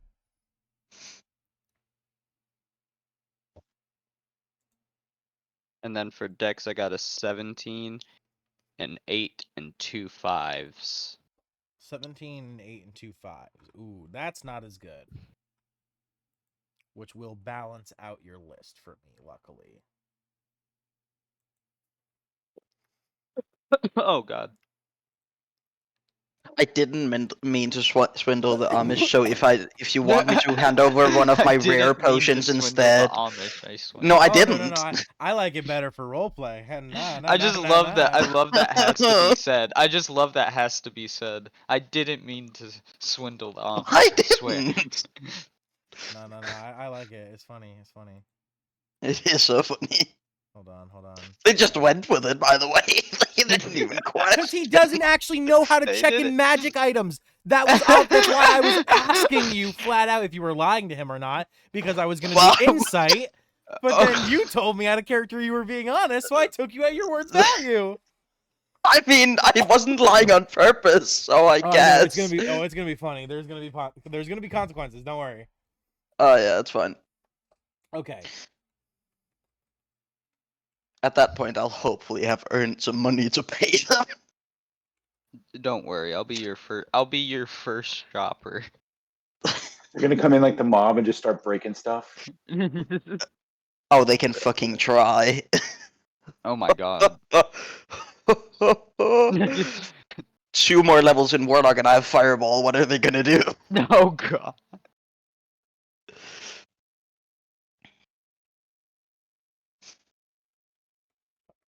All right. I have to open up my Pokemon list here. Hold on. I mean my Palamon list. Palamon, really? Oh no Don't worry, I love no Pokemon. sorry. My Pokepet system is actually what I called it. Your pocket pet? Really?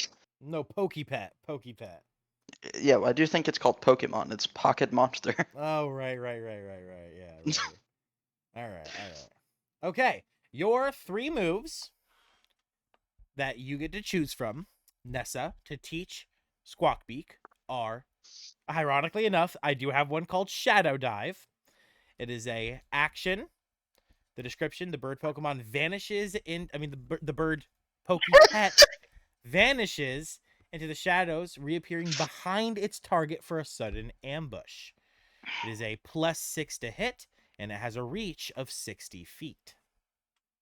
You appear behind the creature, and then the Squawkbeak appears behind the creature and then attacks them. It does 2d6 necrotic damage, and the target must make a DC 14 Wisdom saving throw or become frightened of Squawkbeak until the end of the creature's next turn. If the How much damage again? 2d6 necrotic damage and a DC 14 Wisdom or frightened. DC 14, that's what it was. And it also has a special feature. If used while in dim, lit, or darkness, it deals 1d6 additional damage. In the dark. All right. Next, 1d6. Dusk Wing Okay. Slash is a melee attack action. Description: the Pokepet's wings become cloaked in dark energy as it slashes at its opponent with a razor-sharp feather. It is a ranged attack, +7 to hit, with a range of 30 feet. If hit, it does 2d8 slashing damage plus 1d6 necrotic damage, and if the target is bloody, the attack does an additional 1d6 dark damage. Okay. And I don't. last but not least, Abyssal Screech. This is an area of effect attack, but it is still not an attack action. The Pokepet lets out an ear-piercing supernatural screech resonating with pure darkness.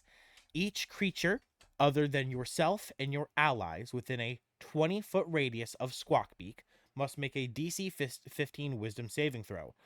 On a failed save, they take 3d6 psychic damage and have disadvantage on their next attack. On a success, they take half damage and no additional effects. What are you taking?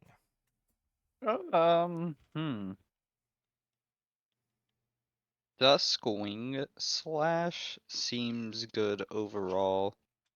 Abyssal Screech is good for AoE, and then I could go in for single target. Abyssal Screech. I like that. You an Abyssal Screech, all right.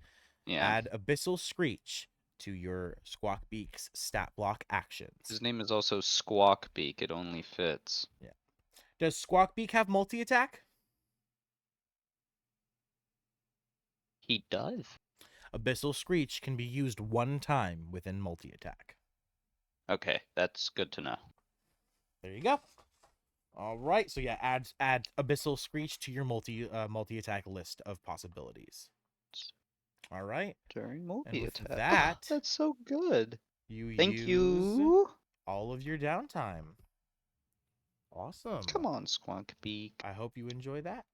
And with that, we move on to who. Oh, also, why did you send the panic emoji in the chat? I asked that earlier and I'm confused. I got like another what's it called? Voicemail from my CVS saying that I have to pick up another thing of medication. So it's like, okay, well, that's another thing I have to do when the game is over. Oh my god. Okay, gotcha. All right, that makes sense. All right, we have two people who have not their downtime yet. Vadagar, I assume, is still with his crockpot, so he probably needs a little bit more time. Godak, do you wanna? Wait, Yep. crockpot? Okay, he's making food. Alrighty. That's so baller. I've been Okay. munching this whole session, by the way. Ramadan is Yeah, I hitting have been. hard. so I have been too. hungry. I've been eating rice. Haven't eaten anything. Fucking gotta wait. I feel your pain. Yeah. I'm gonna go ahead and Godak? and do a I guess work on my dexterity still. So 4 dex rolls and 4. Like, What dex skill? Sleight of hand were you doing? I think. yeah, I think I was working on sleight of hand for now.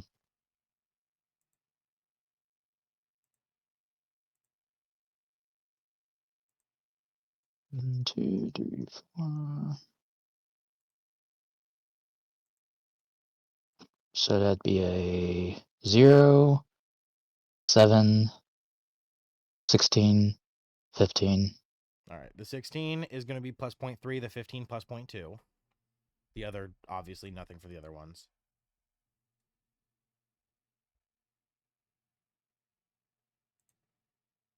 No more than my screen just do here. Notes. Why does it keep doing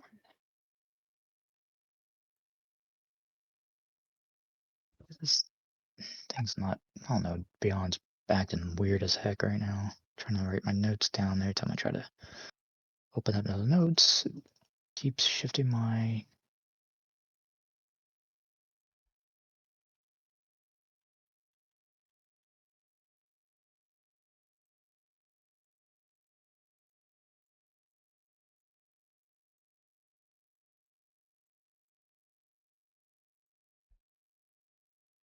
open it.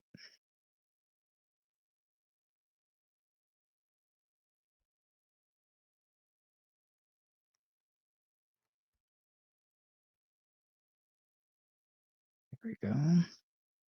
And that was for the dex. What was that again? The total I got? That was you said point. It was 0.3 and 0.2, so 0.5 total. 0.5 total, so it's gonna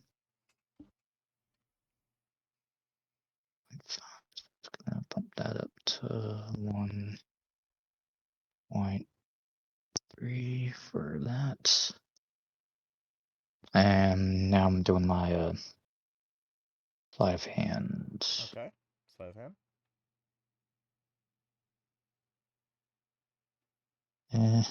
15, Hmm. 10, 12, 4. 12.1, 15.2, so 0.3. 0.3 to that. Actually, take another 0.1 for the 10 as well. Yeah. All right. And that uses your downtime, which means Vadagar. You are last. Right.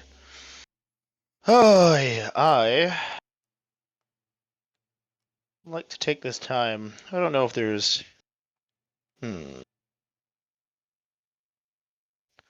I would like to. Where is it?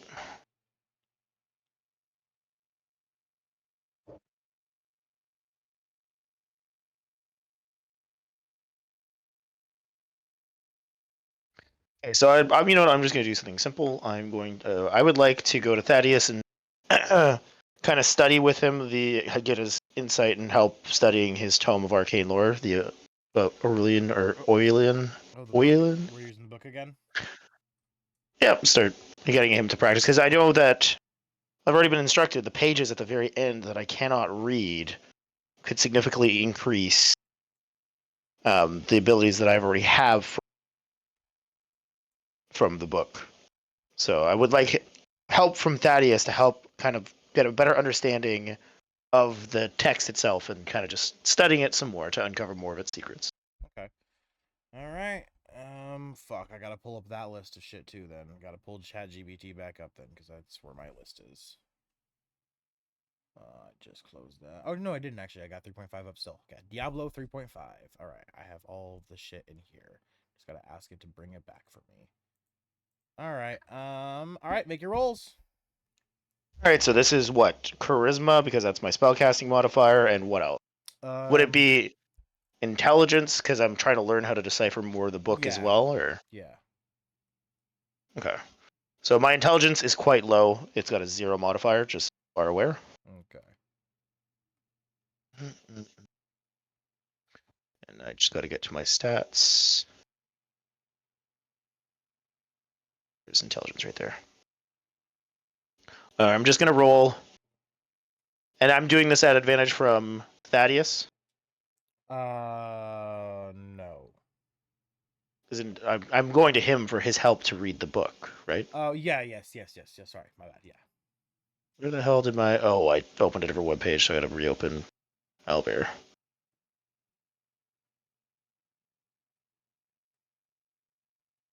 Give me a second. So I'm gonna roll all the intelligence first, then I'll do charisma afterwards, just to make it less confusing. Okay. Okay, and then I'm also gonna be pumping magical guidance into this, and obviously the Sage's Council, like always. That is a 12 for intelligence. 12. Okay. Oh, you're just gonna let me know at the end. Okay. Yep. Yeah. Just keep So rolling. 12 for intelligence. Ooh, 18 plus 1, so that's 19 for intelligence this time. Rolled nat 18, that's pretty nice.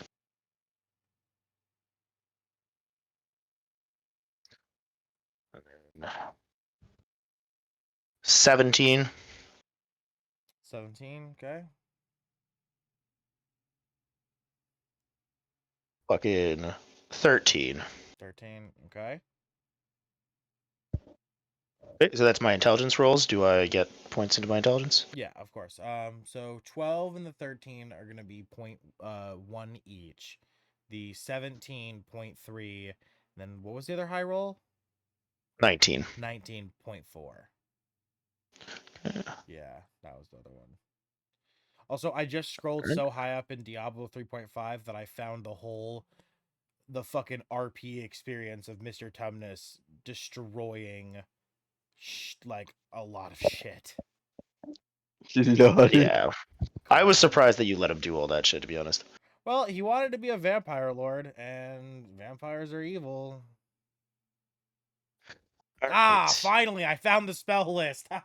I only had to scroll past horrifying stuff of Mr. Tumnus killing children. Woohoo! Yay! If we I needed should more post motivation it to in make the him a hero. response. Or to, Yeah, he's awesome. yeah. Yeah, he's a villain. Here's a reason. Okay. So now my charisma rolls. Of course, my charisma is high, so my charisma is currently at a +5 modifier. Okay.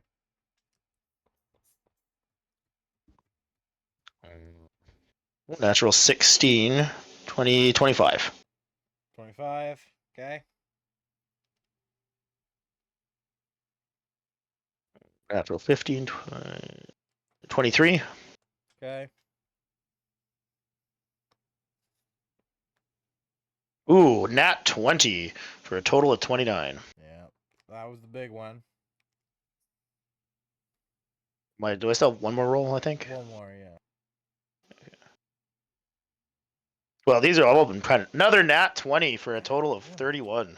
All right. Well, each nat 20 is 0.2, and then the other two are 0.1 each. So you got 0.4 total, or 0.6. 6. Yeah. Nat 20s are only worth 2? Damn. At how far you've gotten your stat to, yeah. I'm just gonna say it. The dice love us today. Yeah, they're I'm rolling so crazy. horrified for next session. Going crazy. Not even next session. We don't until 7. We got another hour left of the monastery. We're just about to get there. We're just about to get there because it's once he does his No, he's done everything. Now I give him the spell choices, right? Yeah, and 2 nat 20s means do you have access to 5th level spells yet? Nope. Nope. Okay, so we're not even gonna bother giving you those because you can't even use them yet. 4th level spells you got? Yeah. All right. Yeah. Cool. All right. I'm I'm gonna give you two nat 20s. I'll give you 2 options from the 4th level, and then I'm gonna give you 2 options from 3rd level. Okay, you only can take 1. So no options from second or first. If you want me to give you a second or first option, I figured you'd want higher stuff because you were looking for better pages. Oh yeah, sure. I mean, whatever you want to transfer it into. Yeah. Yeah, that's what I figured you were looking for was like higher tier shit. That's why I started at 5th level because those 2 nat 20s. I was gonna give you 1 option from there, but obviously you can't cast it yet, so it doesn't matter. All right, 4th. I mean, like I have a lot of spell slots for the first What are one. the 4th level spells? I've given you demonic frenzy already. The only one that you've given me from 4th level is demonic frenzy. Yes. Okay, so that's the only one. Okay. That I've learned from it. You've given me options for other ones, yeah. but All right. All right. Shadow form. This is are essentially. you setting it in a list or no? Yeah, I'm giving you 4 total. Two from 4th level, 2 from 3rd level. Right. Are you sending it to me in the chat like you usually do or no? Hold on, because these are the way I have them written in the old version. I never updated your spell lists because so they're written weird still. Like it just says description, duration. It doesn't really have a lot of information. So I'm just gonna type it out to you as I tell you it. Okay, here, let's do this. I'm gonna go to you personally. Where's your chat with me? God damn it, it's been a minute since we talked in private. No, I feel like we talked not too long. There you are, Twisted. Okay, shadow form. This is Echo Knight as a bonus action. Lasts 1 minute. Okay, shadow form. It's Echo Knight as a bonus action, and it lasts 1 minute, and it is created from Hellfire. So what does the Echo Knight do as a level 4 spell? So it's just Echo Knight, right? You're getting this Echo Knight's a whole feature. You're getting another class feature as a spell. That's why it's a 4th level spell, because this lets you create a version of yourself that can do attacks and shit from a distance as a bone. Like you can command it and shit. It's basically simulacrum, but not able to cast spells. Exactly. Just I'm a sorcerer, so that doesn't. Okay. I'll have to. So I have to look up like what an Echo Knight is. Just look up Echo Knight. Yeah, just look up what Echo Knight gives, and then yeah. Okay. All right. Your second, 4th level. And that's a 4th level. Yes, it's a 4th level. Let's see.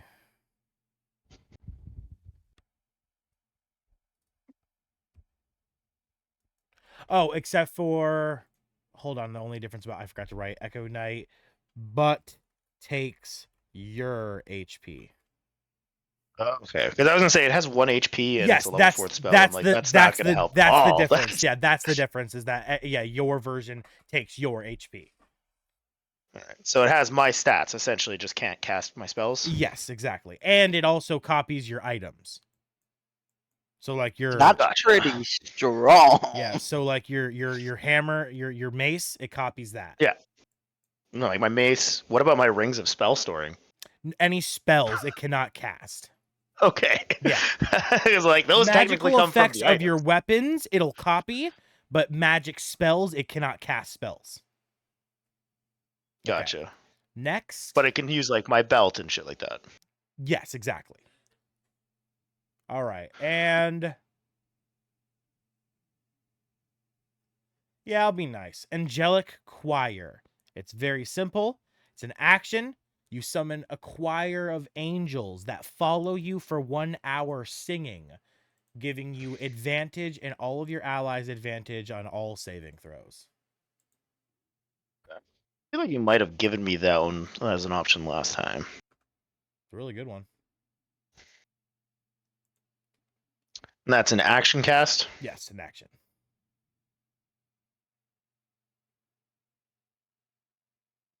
And does it have a range? It's all of your allies. The angels follow you and your allies, even if you and your allies aren't all in the same area. Like the angels will split off. Like it's a whole choir, so they follow you guys around singing.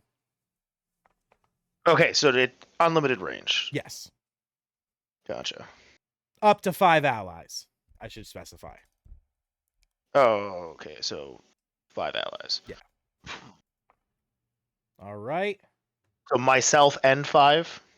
No, up to 5 allies. You don't count.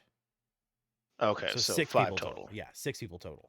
Wait, 6 people total. Yeah, because you don't So count myself as your and ally. 5 allies. You yourself Gotcha. and 5 allies, exactly. Yeah, that's what I said. Myself and 5. Okay. Okay, and now 2 third level spells. Let's see here. Are these third level? Let me check. Yes, these are third level. Okay.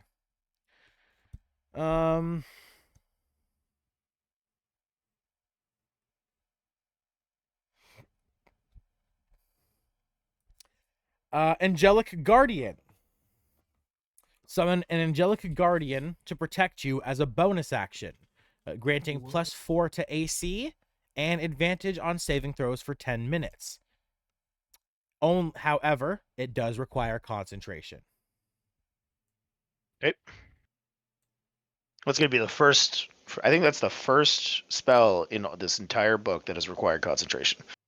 Yes, and the reason is because it's a +4 to AC. Which you'd never attack us with AC hits anyway.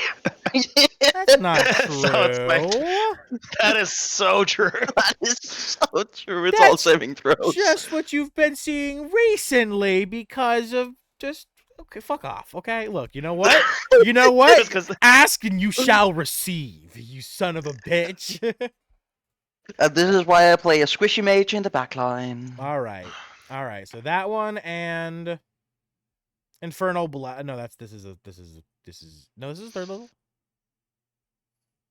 Oh yeah, Did you Infernal type out Blast. the other one? Did you type it out and send it Oh to me? no. Hold on, let me. Doinky. Paste. Concentration. All right, and next, Infernal Blast. So that's a bonus action. Yeah. Section.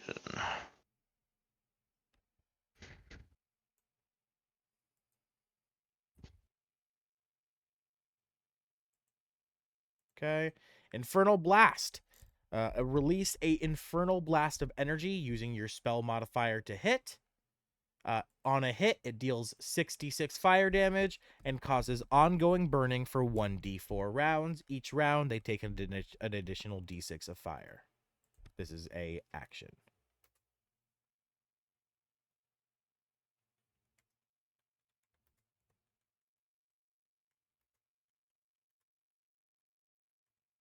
All right. What are you choosing? So do I get to pick 2, like one from each, or? Yeah, one from each. For the 2 nat 20s, you do get one from each. So Infernal Blast is kind of like a duration fireball. It's not.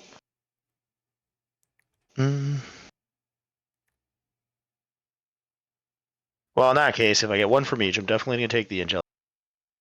Taking Angelic Choir. And then can I decide afterwards which one I take? Because I need to look up what Yeah, an you're Echo good. Knight does. This is all of your downtime, so you're good, man. Yep. Yeah, just let me know. All right, and with that, we wrap up downtime for everybody Text. as everyone reconvenes back in the tavern. Atlin, Vadagar, Nessa, Godak. And then we cut to Emmy. Emmy laid down for a quick nap. And Emmy, as you awaken, Amish. you see a crowd of men at the door. You recognize them instantly. Yeah.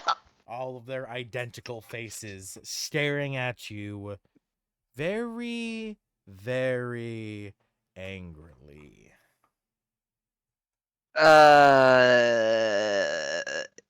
Did I miscalculate something earlier, or did you misinspect it? The one steps forward, and you don't really recognize him, but you kind of assume it to be the one who you talked to before and you dealt with. And he says, "I'll be honest, I don't know what magic looks like, nor can I detect it.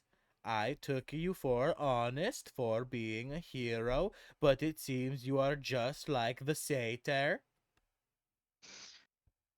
I did not. I promise you, I did not mean to lie. What about?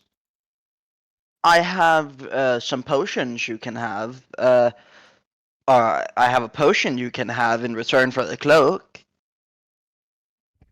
They all look to you and they say, "No, we will be keeping the cloak, and you will be paying the 500 gold or be giving an item worth the 500 gold."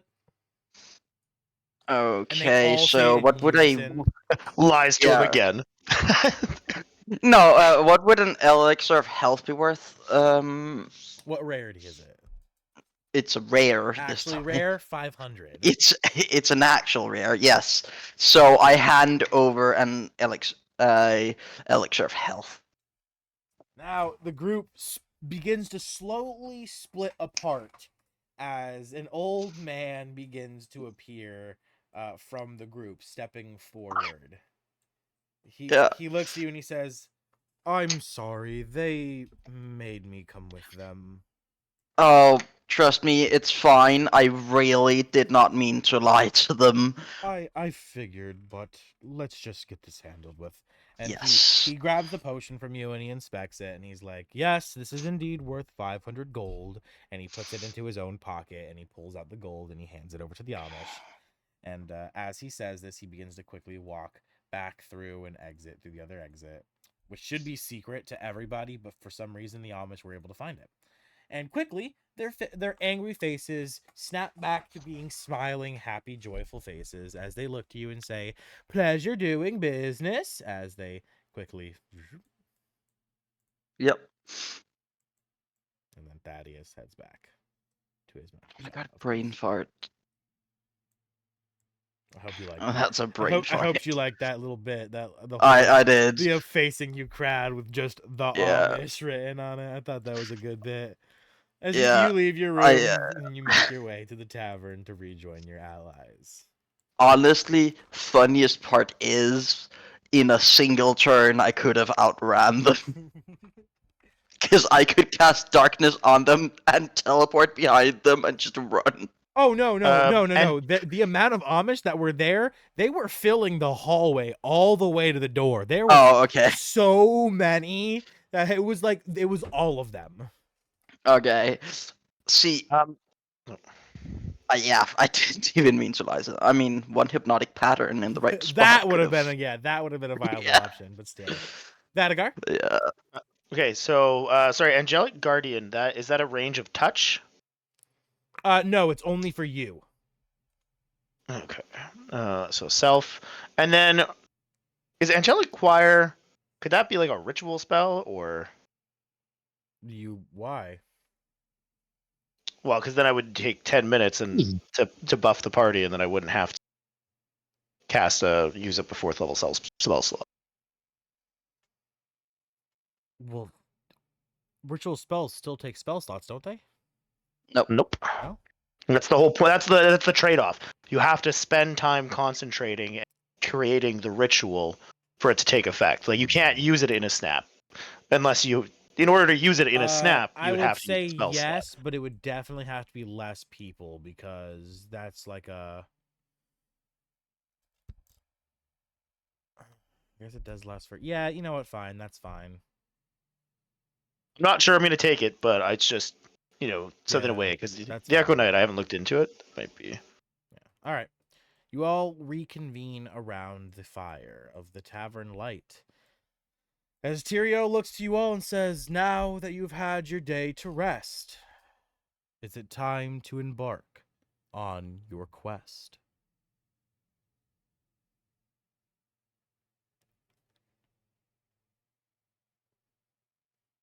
He looks at you, and I he's like, think so. He's like, "Oh, you didn't like that rhyme? I thought that was impressive." Oh, I did like it. Sorry, I am still getting over the unfortunate event. Ah, yes, of course, of course. Brother Straw, may he rest in peace.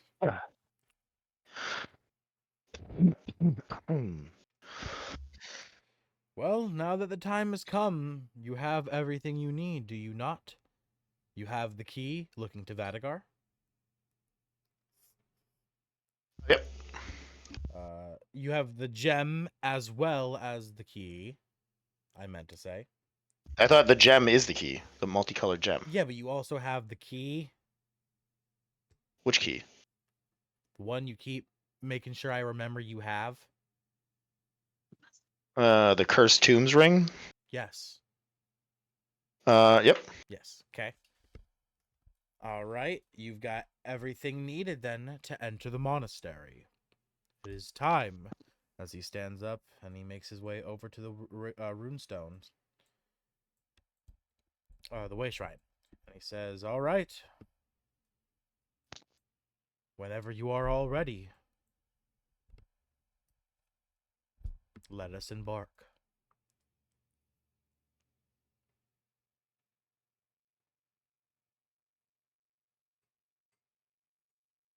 I mean, I'm ready. Emmy, you I'm good to go. stand and you walk to the way shrine. Atlan, you stand and you walk to the way shrine. Ready? Nessa, you stand and walk to the way shrine.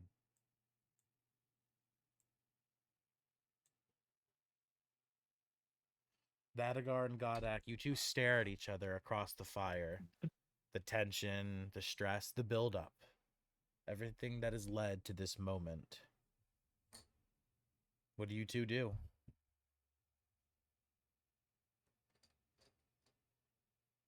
I head to the portal, teleporter. You rise from your seat, walking, and you step onto the way shrine.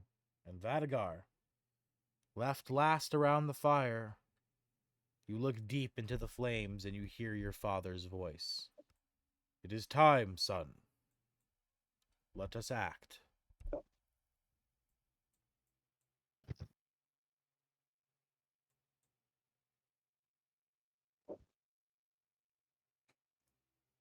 Do you stand, Vadagar? Is he muted? I don't hear him. Oh no, he's dead. No, I don't know. Vadagar, you there? I'm here. I'm not muted. Oh, did you hear Oh. any of what we were saying? Yeah. That's what I was saying. Yeah, I'd get up and follow. Like, Okay, yeah, indeed, yes, I it is didn't. time. Yeah, I didn't. Let Hear me Didn't back go out. through. Let me back out and come back in. All right. As you step. Oh, I'll wait for him to come back. There we go. Right. As you step. Better? Yeah, and you walk to the way shrine with the rest of your allies. Tyrael walking around to your group, looking at all of you, saying, "I am glad to leave this task in the hands of such fine heroes. Now, handle business, and do so with glory and justice." As he snaps his fingers, and you begin to be lifted by the way shrine, and in the blink of an eye, you are transported directly to the monastery.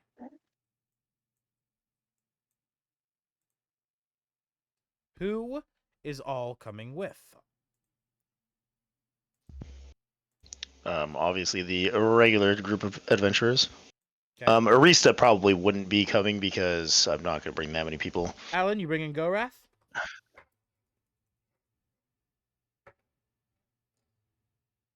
Sorry, yes. Okay, Gorath. Koi, who else? Obviously, we need we need the main cast. I gotta put you guys down. Obviously, some people weren't around for this section before. Emmy, there you go. Yeah, Nessa, Emmy there did you go. not bring Kingpin. No Kingpin, okay. Of course, You no bringing Kingpin. Lila, I assume? Yeah, I'm bringing Lila. I'm always bringing Lila. Lila. Oh. Okay, Did I put her in pets? I put her in pets. Yeah. There's Lila. I got a question for shadow form. Yeah. If I have buffs on myself, do they apply to my echo if I cast my echo after I buffed myself? What do I want to do on that? Because it takes my items with me. I don't know if it will take the buffs I have on me as well.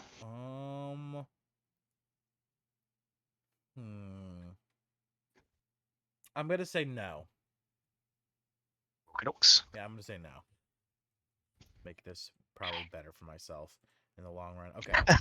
Riley, Sarkoth, Gorothra, Godak, I'm gonna Motherbucker, Nessa, Emmy, Bandito, Atlan, Vadagar, Willow,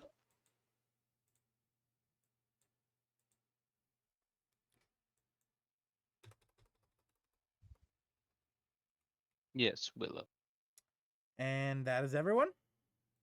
Mortem. Mortem. Obviously, Gorothra and I Sarkoth. already got them both on the map. Gotcha. Oh, And then Squawk Riley's Beak. there. Riley's on the map. Squawk Beak. Squawk Beak, of course. Do we still have Motherbucker? I assume Motherbucker's with us, right? Godak? Who? Motherbucker? Yeah. Yeah, that's what I figured. Oh, Atlan, did you ever create a new NPC out of our available guys or no? I haven't, but I've been so busy this last week I haven't had time to think about it.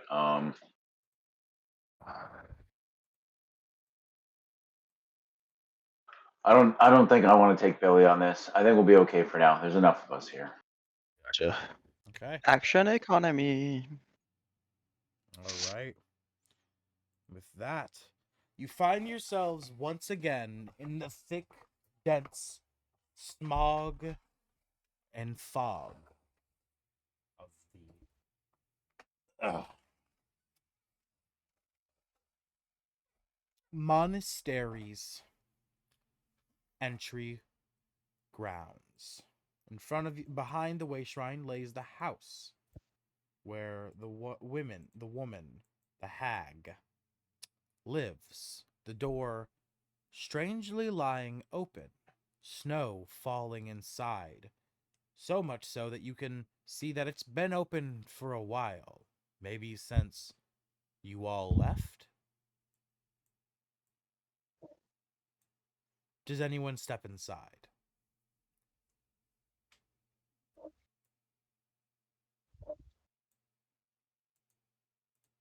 I'm not eager to. Why doesn't it add the first time? Sorry, No. what was the step inside what? The house, the doorway to it, where the hag lived, the doorway still is open from the last time you guys were here. Snow is is sitting Yes. inside, it looks like it's been like abandoned from what you can see so far. And as you I will step definitely inside, go in. yeah, Yeah. as you step inside, you find the whole place is pitch black. The fireplace extinguished for who knows how long. And the entire place is empty and abandoned. Can I add my dark vision in the light or No, this is no? this is magical darkness. Joke's on you, I have Devil's Sight. It is a warlock incantation that lets me see in magical darkness. How much do you have? 120 feet.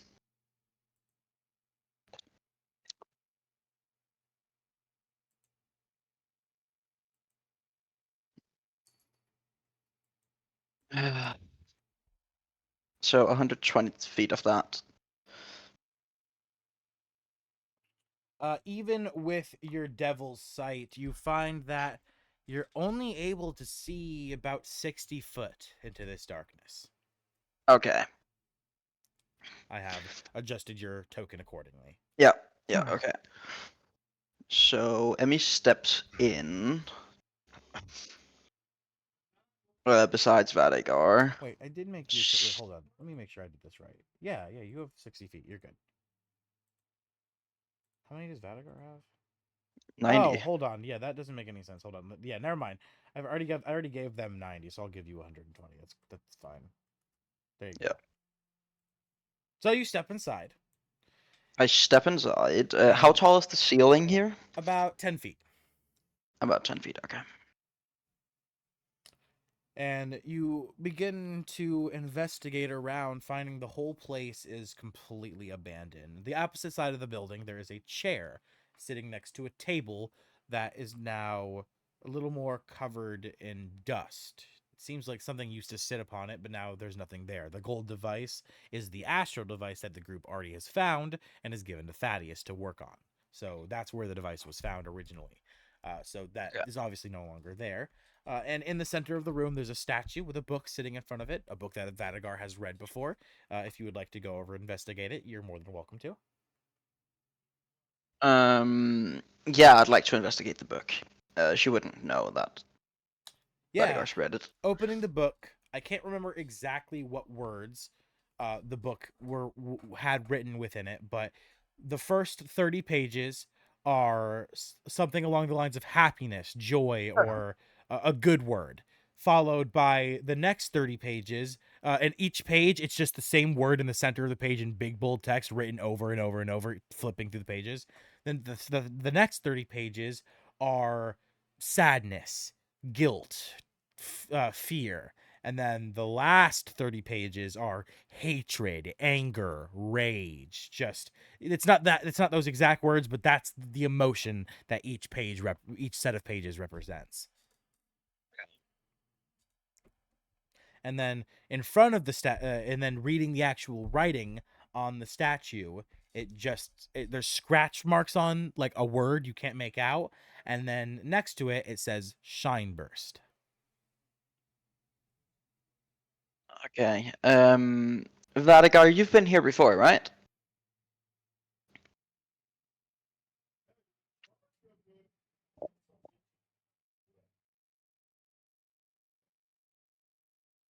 I think Vadagar, your Shit, I thing's was muted.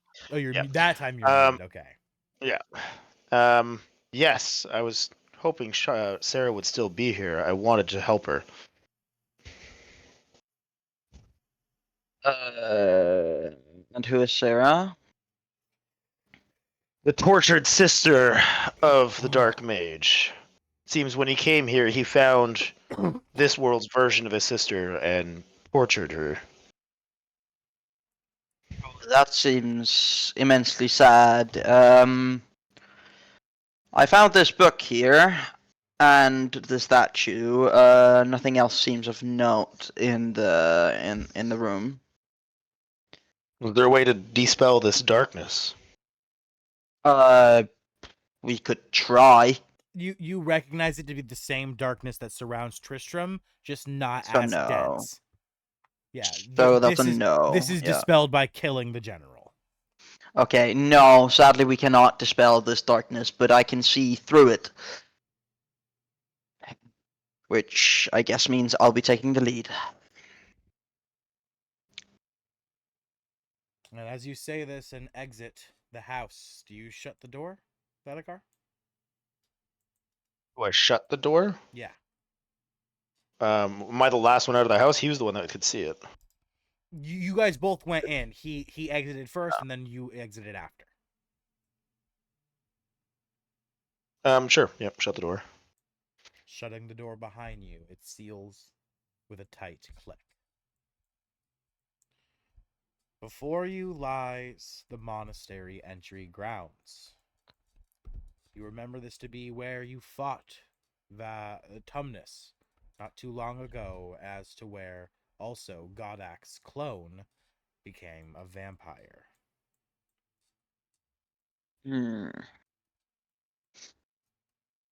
Emmy, you take lead.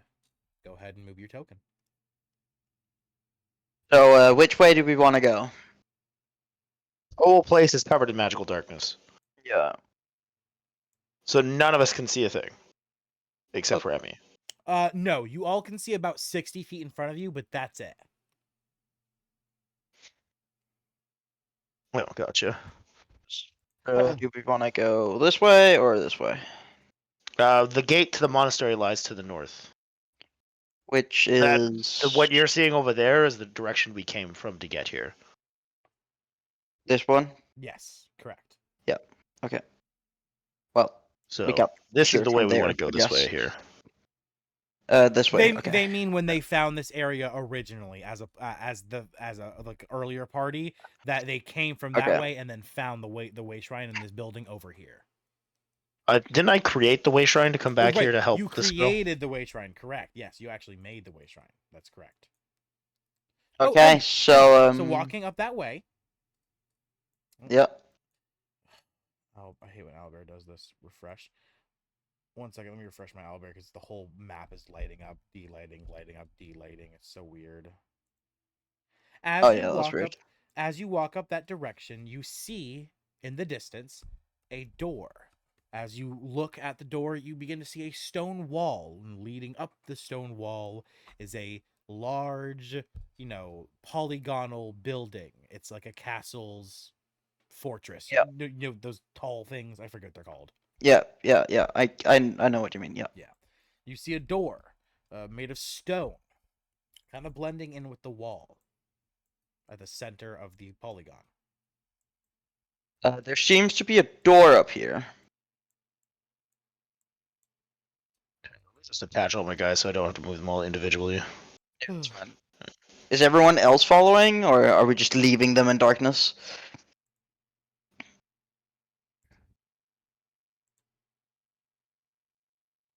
You gonna ride him, Atlas? Yeah, Hold on, let me move what layer he's on. that's what I was about to do. I can do that if you want. I got you, bro. There you go. Yes, Willow, are you coming? Nessa, Willow? Coming.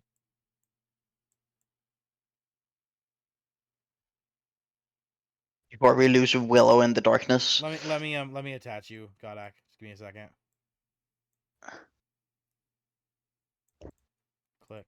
Click, detach. All right, there. Now you're just detached. Problem solved. All right. Or apparently not. Apparently you're not detached. Whatever. All right. As you get closer and closer, you see that the building runs taller and taller, so high into the air that you can't even see the top. Seems to be a tall building, but there's a door. I'm assuming it's here. Yeah. Yeah. Looking at the building, you see following it left is a wall.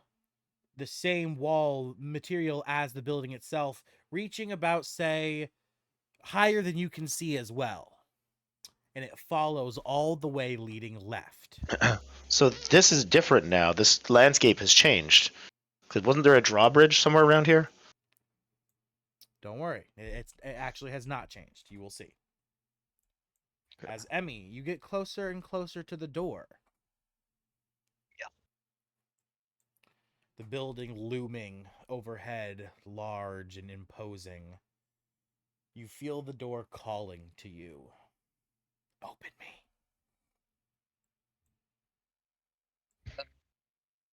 The door seems to be calling to me, which I doubt is good. I hear anything? Before... Nope.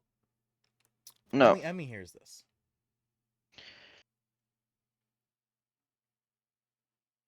What do you guys propose we do? Do we open the door? Take some steps back here in case it's a.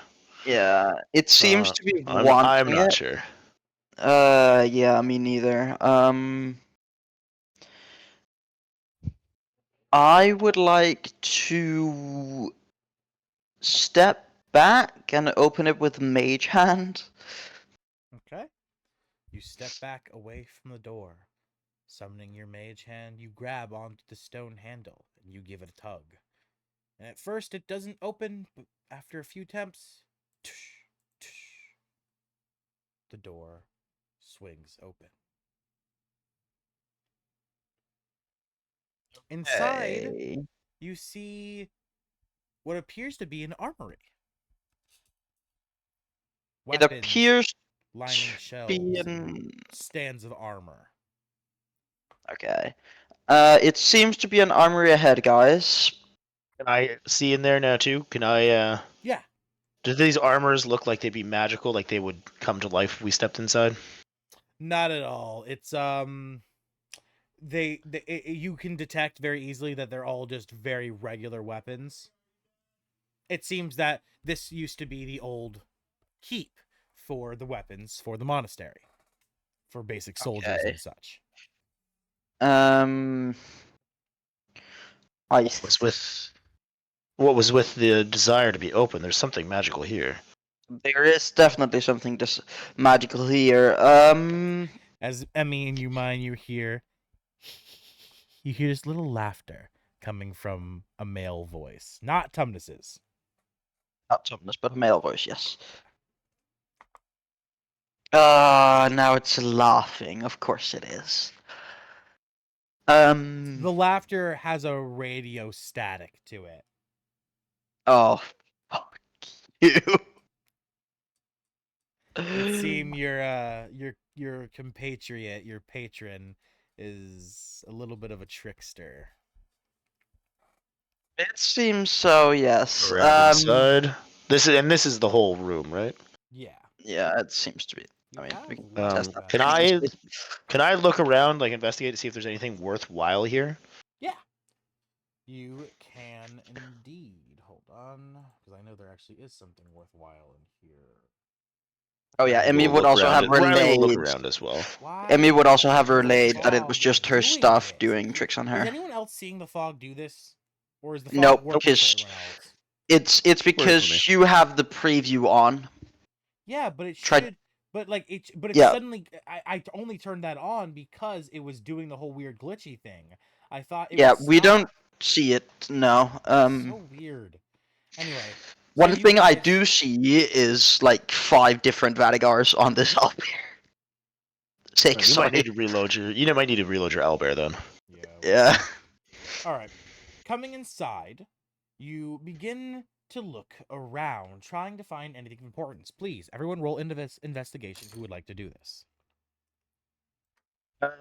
Okay, so I will investigate with the help of, well, if she can, Lila. Yeah. She can give you the help action. Yeah. +8 with advantage. Why did I not take guidance? I took mage hand instead. Oh well. 26. 26. You find right. yourself feeling along the walls of the building, Emmy, and it leads you to the very back, where you notice that the stone doesn't quite meet level. You also notice that 3 of the weapon racks are very long, while I just rolled a nat 20 on that investigation, FYI.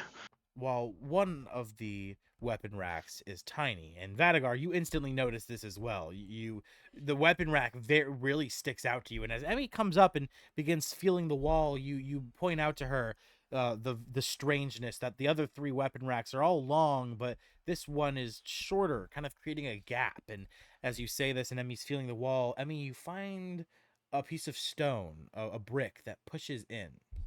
What do you do? There seems to be a secret door here. There's a stone that can be pushed in. I'd prefer to step back before I push it in. Yeah, we'll clear up. We'll back up just in case. Yeah. Okay. So we all back up, and I conjure Mage Hand to push in the stone. And with a simple push, the whole wall begins to move, sliding out of place, revealing a small section of land on top of water. You see a fast-moving water current flinging to the side, splashing up on top of the land, and on the very edge of this little catwalk, there is a Yeah. golden suit of armor. Fly. Before I'm not we- getting near the catwalk. Yeah, I'm also hopping on my blue room of flying. At least hovering a foot over the catwalk.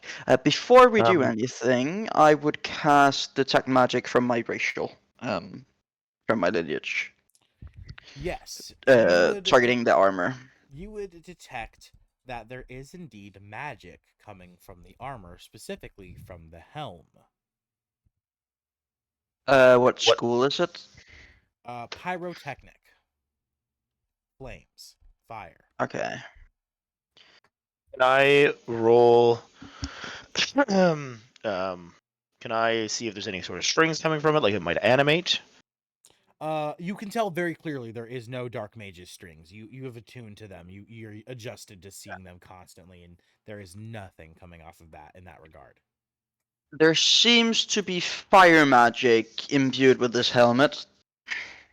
I'm going to risk picking it up. Might Preparing blow to up, so blast stand you. back. Yeah.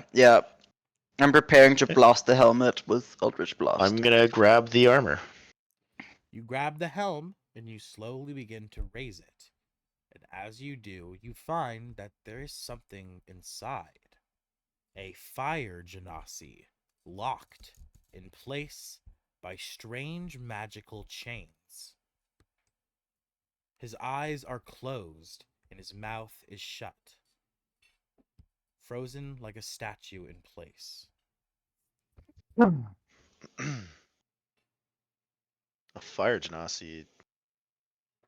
And I will message into its mind. I'll stand back a little bit, and I'm gonna message cantrip into his mind. You there? Are you still alive? Hello? Hello? Is someone there? Please, Indeed. We've. free me. Help. Who are you? I am a follower of Tyriel, a caretaker of the monastery, a spirit of the earth. I am Riak.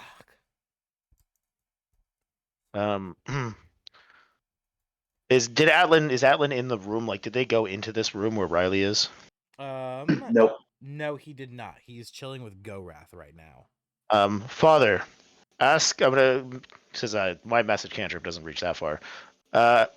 Reach out to Atlan if he knows any followers of Tyriel named Riok.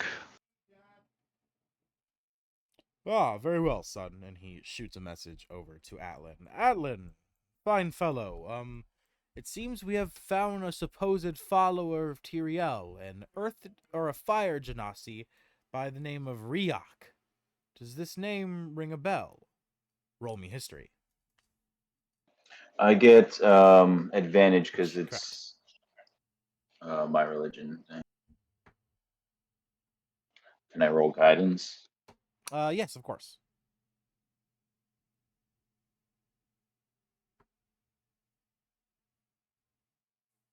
Ooh, natural 20. 20. In an instant, this name pierces through to your ears. You recognize it. Riak was one of Tyriel's generals. A fire genasi indeed, who served in a golden suit of armor. I'd relay that information. Okay. Well, I guess I now- have to come inside. I don't have a message cantrip, right? So. No, Well, you you can can respond. message You back. can respond. Yeah, You can respond to it. Yes. Oh, then I do. Yep. Indeed. Also, just real quick, Atlan, did you pick who gets the golden die this session? No, I didn't. I guess we start over, right? Yes. Who gave it to me? Emmy? On the to you, topics yeah. of natural 20s. Yeah. I guess since I gave it to Emmy, or Emmy gave it to me, I can't give it back. I'll give it to Nessa. Okay. Nessa. You hold the golden die. I'm gonna say you hold it for next session, okay? Since we didn't really Yeah, have any that's dice rolls. yeah, that's we didn't fair. really have any That's dice fair. rolls this session, pretty much. So, okay. All right. Atlan, I'll have a message to Atlan. Can you come here and see if you can dispel the magic binding him? I'll try. And then while he's doing that, I'm going to roll an Arcana check to see if I can figure out what type of magic this is and if there's a way to dispel it. All right, go ahead. Okay, let me just double check my Arcana because I know it leveled up. Yep, there it goes. Yeah, as you enter the catwalk and you look at the suit of armor, you recognize it instantly from the drawings. Yes, this is indeed Riak. That's a 21 from my Arcana. You look to the binds, and now is when you sense the Dark Mage's magic. It feels similar to the fog, but it's not as strong. It seems whoever created this is not far away.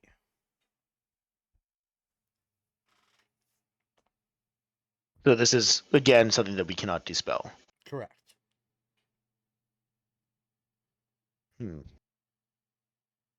I'll message it into his mind. Riok, do you know if there's any way to lift this from you that we could do now, or do we just simply have to kill the one who confines you?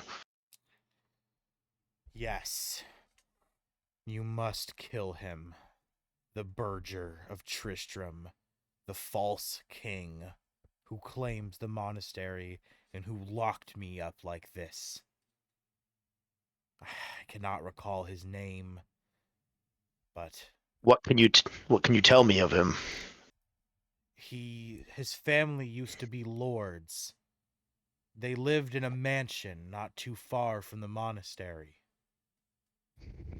They controlled a mana spring and supplied magical potions to the monastery, and when the Dark Mage emerged, they sided with them.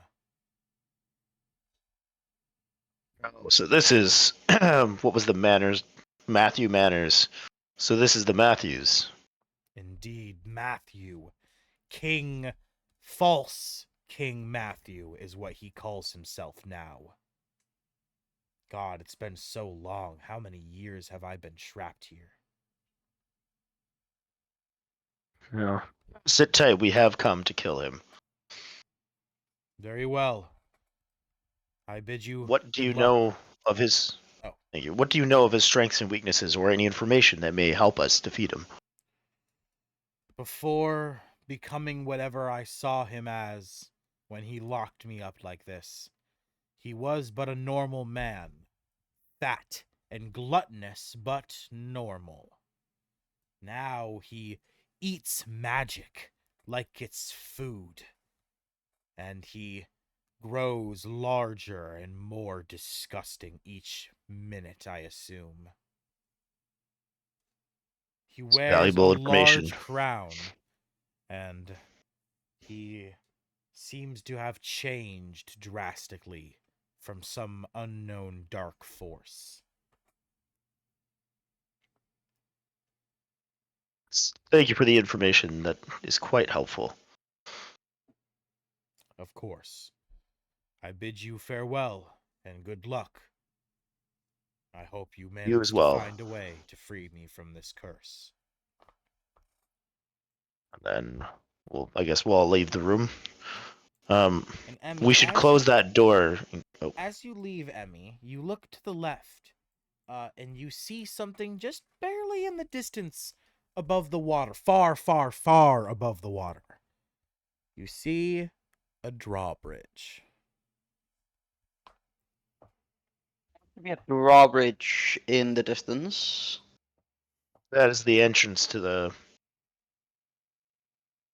monastery. So there's water there, but I do have a proposal on how to get over. Lying. Well, we have the gem to lower the drawbridge, don't we? You'll have to inspect the DM? drawbridge. Yep. You'll have to go inspect it. So it's not on this side. There's nothing we can do from this side. We have to go from that side. Correct. You have to go back outside and go left. Fly yeah, okay. over. Now, Emmy, close the gate just in case on our way Yeah. out. So I would, close it the best I can. Yep. Emmy, you all would have noticed that while you were hovering over there, the wind was very violent, just like the water current was. Attempting to fly up to the drawbridge would not end in good consequences. Okay, great. Yeah. Good to know. There's a So swirling flying force. is not an option. Yeah. As we walk out and kind of reconvene with the group, I will just do a quick little dialogue here. It seems that this Riok, who's a follower of Tyrael, is imprisoned by the old lord of the Matthew Manor, who is now one of the generals. He did mention that he's very gluttonous and he grows in size, as well as that he seems to eat magic. So for anyone who's a magic caster, be very careful when we fight him, to not to throw anything heavy at him until we can figure out more of what he can do. We don't want to make him more powerful than he already is.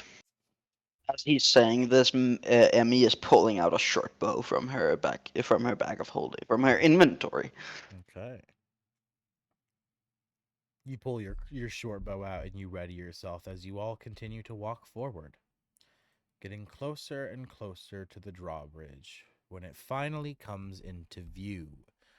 The large stone wall stopping you all from crossing said drawbridge lies in your way, though you notice there is some strange mechanisms upon the wall, gears and cogs. It seems that this wall opens somehow. I was gonna say Godak and them. Do they not? Godak, Nessa, and Willow. Do they not have any sort of dark vision here? They do. Because when Nessa, when look, they If I move away now, they're gone. Oh, They're wait. gone Yeah. to the abyss. Hold on. They So say- like, just Yeah, hold on. That's my bad. 60. Yeah, no, it's fine. Nessa, fix, add light, 60. Okay, there you go. You're And welcome. light bulb. well, DM, aka God, said let there be light, so let there be light. As you all get closer and closer, yeah, you see that there's definitely a way this wall can open somehow, though you're not sure how. But going to inspect for. leading left, you see coming off of a cog to be some kind of wire, pulley or something, leading farther left.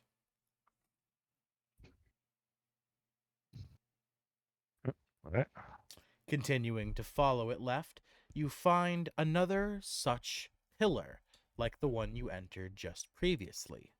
Another door of stone sitting flat on its surface, the wire leading into this building, disappearing behind its stone walls.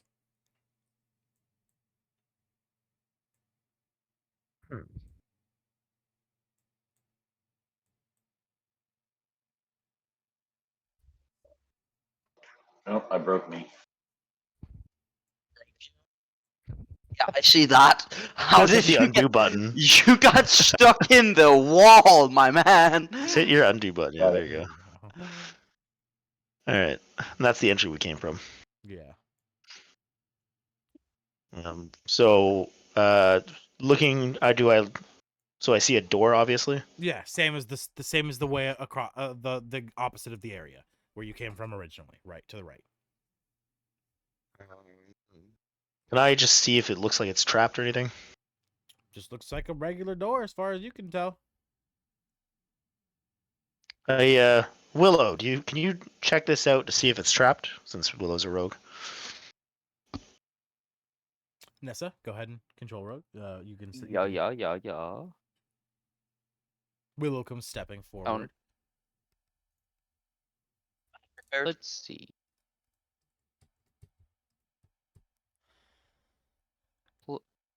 This is thieves' tools, yes? Well, that would be the lockpick. Wouldn't it be investigation or something? It could be sleight of hand.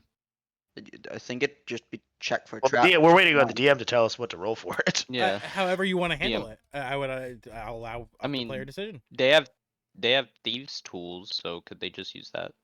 Yeah, sure. You take your thieves' tools out and you begin to inspect the lock, trying to see if there's any kind of mechanism or something that would trigger upon opening it, and you find it to be just a regular lock. Ooh. Willow turns back. Normal lock. No traps. So, do you want them to unlock it for you, Vadagar, before you head in? Is it even locked? This one is. Oh, well, in that case, yes. Okay, cool. I got you. All right. Okay. Roll Sleight of hand at some- You're advantage. blowing the Yeah. door down. Damn. I already get advantage on my. Wait, no, that's my stealth. Never mind. You get advantage on sleight of hand with the thieves' tools. Yes, that is. True. 9. Ooh, 27. Oh yeah. Within a few seconds, Willow butters the lock open and click, the door swings open, Oh God. Willow revealing steps aside. 2 dead guards sitting in chairs next to levers on the wall. Dun, dun. You see on the wall, the wire that is entering into this building splits into 2, separating into each of these 2 levers.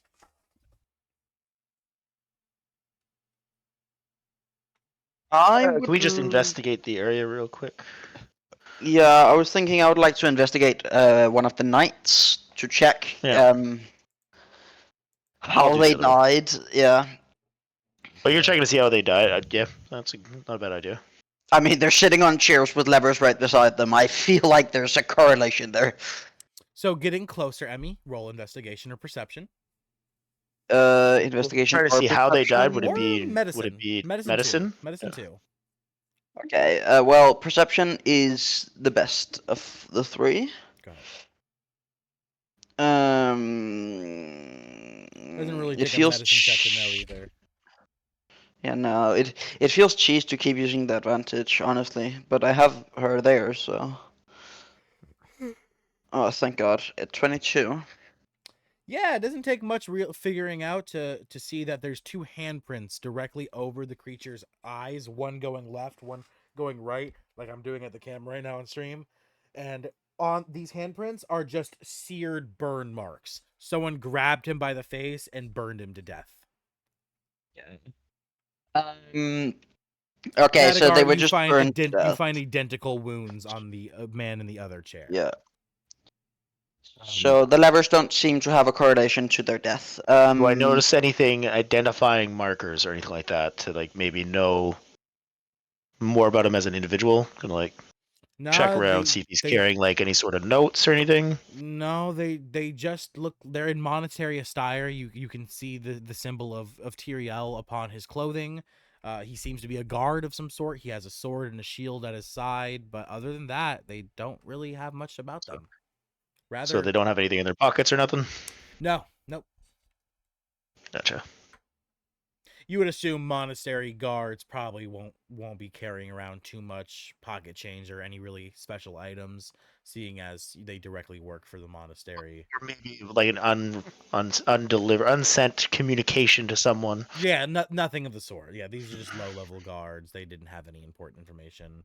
I'll just walk around and quickly investigate the room. I had kind of the same thought. Can this part of the map here? That's 21. You find in the back of the room is a set of 3 bookshelves, just like in the other area. You notice 2 of the bookshelves are rather large, while one of them is a little smaller and also slightly adjacent. You kind of push your way past and move it over a bit, and you find a lever hidden in the back corner. Careful, I'm gonna try pulling this. Might want to back up just in case. Pull the lever, Kronk!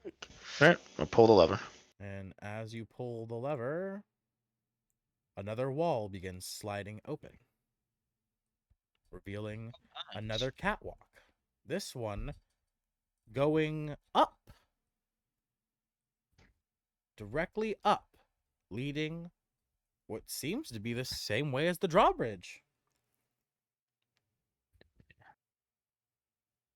Could be like a backwards pass. Can we get everyone together?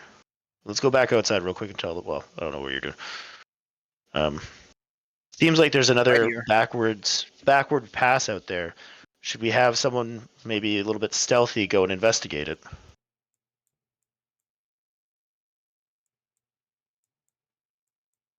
Don't look at me. Well, thinking more about Willow. Willow. Willow. Oh no, I wonder who would be good at Would be- Oh stealthing. gee, I wonder stealth immediately advantage on it as well. Emmy would ask though, Willow, can you see in darkness? Willow shakes Would their head Willow? yes. Okay. Wait. I How gotta far? I gotta add it. Okay. Same as everyone else, 60 feet. All right. 9 advantage. Wasn't the difference though that this was magical? Yeah, Or- everyone. It's just like it's it's the whole point. It's like you Yeah. even with dark vision, you can't see past 60 feet. With your special shit, you can, but you're the one exception. Yeah. Yeah, well, that's a warlock incantation. Yeah. Yeah. Rolled the 28. It's on magical. Not as It's thick magical. of a magical darkness. Yeah, it's magical darkness that's meant to just limit the amount of sight, not cut it off entirely. Great. So it's not the darkness spell.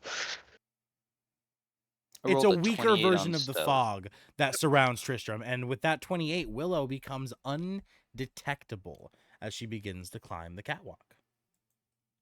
Yippee. Investigate the other side, see if you can get a peeksies in somewhere. Walking up Willow, you find that the catwalk sadly leads to a wall, no door or anything, but there is a Aw. barred window. And looking out Ooh. this barred window, Willow sees Ooh. nothing because they don't have enough dark vision. Nothing. Oh wow, that's crazy. They do see a courtyard, actually. It is much different than like the entryway that you guys have been walking around so far. That was just like untamed grass, rock, stone. This is a cobblestone floor. You see the walls are made of nice chiseled stone. You can kind of see the walls go left, leading to like a corner. And looking looking right, Willow sees the other side of the drawbridge. Okay. Does it seem safe up there, Willow? Willow would give a nod ahead for the most part. I mean, it's a barred door. Okay. I'm just right? gonna try to be quiet as well. So Yeah, I I am should gonna roll say. my Probably stealth, stealth as well. Yeah. which is fucking absolutely atrocious. Ooh. Come on, so just cancel. I need to move that second. So I got an 18. I got a 23. You both are hidden. Okay, so I walk up, I peer in. What does my vision spot me? Hold on. Why the fuck is the map doing this shit again? God, it ruins this experience on my end for the video as well. Goddamn Albert. You see Emmy just barely to the right, in front of the other end of the drawbridge. There's something on a pedestal with a base of stone. You can only just barely see it. It's so hard to make out. Ooh. Okay. So I look to Vadigar, and I say, you guys could take the drawbridge while I teleport in through here and check it out. Well, I could also do that. Now, the question is, this catwalk must be here for a reason. There's no reason that we'd just be able to walk up to a window like this. I would like to investigate and look for any sort of like switch that might open up any sort of passageway. Go ahead.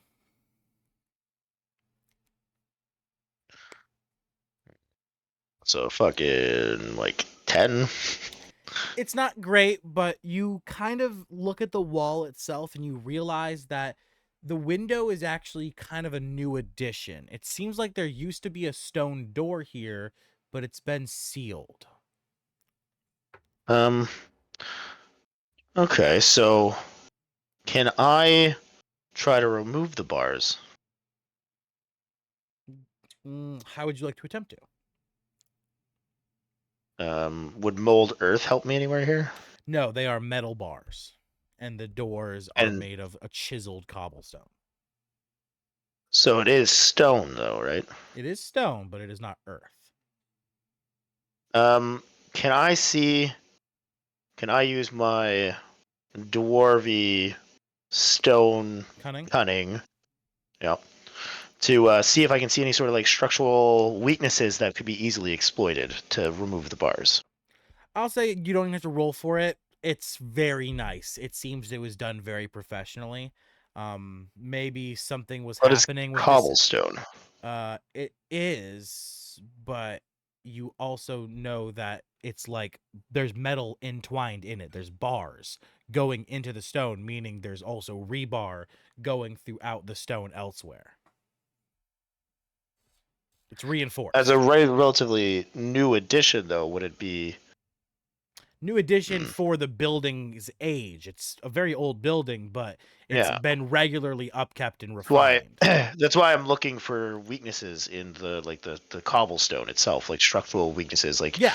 you know how like there's usually there could be like one piece of a wall that you would move, and the rest would just kind of crumble. Yeah, that's what I'm saying. This whole thing being the newest addition to the monastery, it's the freshest, it's the nicest, it's in the best condition. There's not really any I'm weak not spots in focusing it. on the bars though. I'm talking about I the know wall itself. the wall, the only section of the wall that you can actually physically reach, right? Unless you're like trying to reach over the edge of the catwalk to like the wall on that side. This whole section used to be a door. Like it's like one of those sliding stone doors that I've explained that keeps opening. It was like one of those, but now it's completely sealed. It's no longer a sliding thing. I will look over to the side then, because I mean I can fly. Okay. So you begin flying over the catwalk then? Is that what? Even though you heard about the hard wind? I'm looking over the catwalk to look at the wall. Yeah, for sure. Like over here. I'll do a little green line. You can see that this part of the wall definitely is in worse condition, significantly worse. Can I see if there'd be any sort of like structural weaknesses to kind of exploit, maybe to get? You just have to smash it. You would have to make a strength check or something to break it. It's a weaker part of the wall. It's not been repaired as well because it's how over the catwalk it is. It's not easily accessible, so it's not been repaired. Yeah. All right. Well. The same thing would be said for like the section of the wall over here. Do you see anything, Vadagar? Looks like the walls on the sides could easily be broken into. Okay. Well, since breaking down the walls defeat the purpose of stealth, then That's so exactly would it. drawbridge. But at the same time, it's a drawbridge. It would be pretty loud. So. How is your investigation? You said you can get through the bar. How is your investigation skills? Pretty okay. And with Lila 'Cause- by my side, it should be Can significantly Lila better. go through and see what she sees? Because she can go invisible, can't she? Yes, she can. Because Okay. I could also cast invisibility on you as well, so that you would be able to go through. But without us for additional support, you might be able to get into trouble. But Lila can just turn invisible as an action.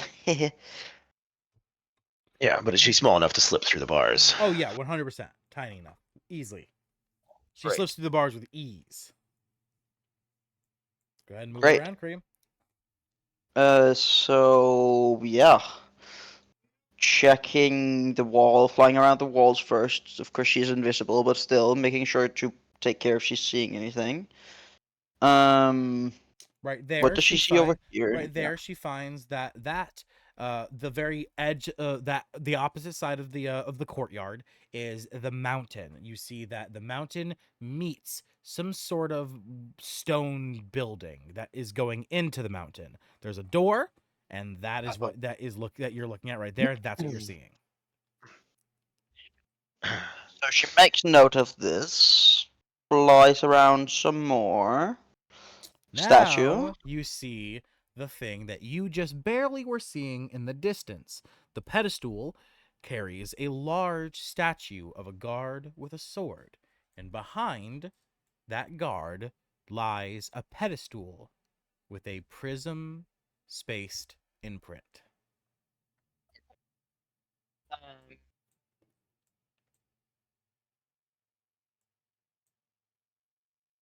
Okay. She'll check out the rest of the courtyard. Flying around, she finds another doorway, just like the one Yeah. she saw before, and other than that, the courtyard is completely empty. Okay.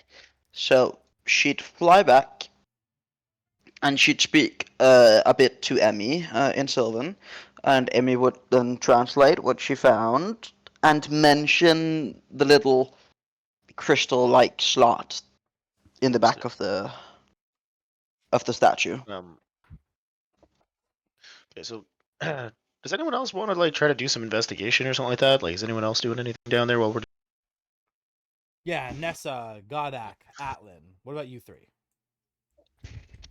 Kodak, Gatton. Where are you on the map right now? Oh, there. Like, are you guys investigating the room, like to see what the levers might do, or I don't know what you guys I been talking a lot? don't So want to risk it. Should be pretty obvious what the levers do. I feel like I'm watching the door with Gorath. Yeah. While you guys are investigating, I'm making sure nothing's coming up behind you. Okay. Godak, do you and Mortem want to flip the switches?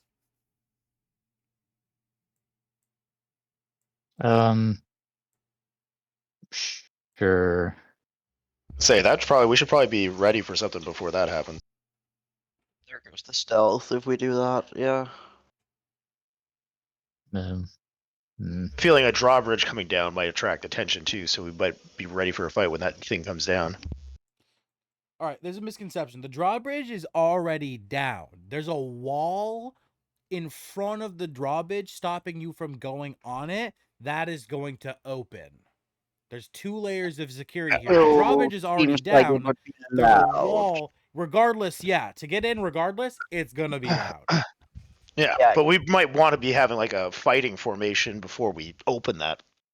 Yeah, but the know only what I'm way saying? to open it is to be in that building unless 2 of you are by yourselves while everyone else is standing in front of the drawbridge. Yeah, like figure out a game plan before we just Also, inadvertently. Emmy, where Emmy currently is, she can see onto the drawbridge. There's no one on the drawbridge. It's an empty bridge. The drawbridge is empty, and where did Lila go? Oh, it's because. Yeah, I'm gonna move.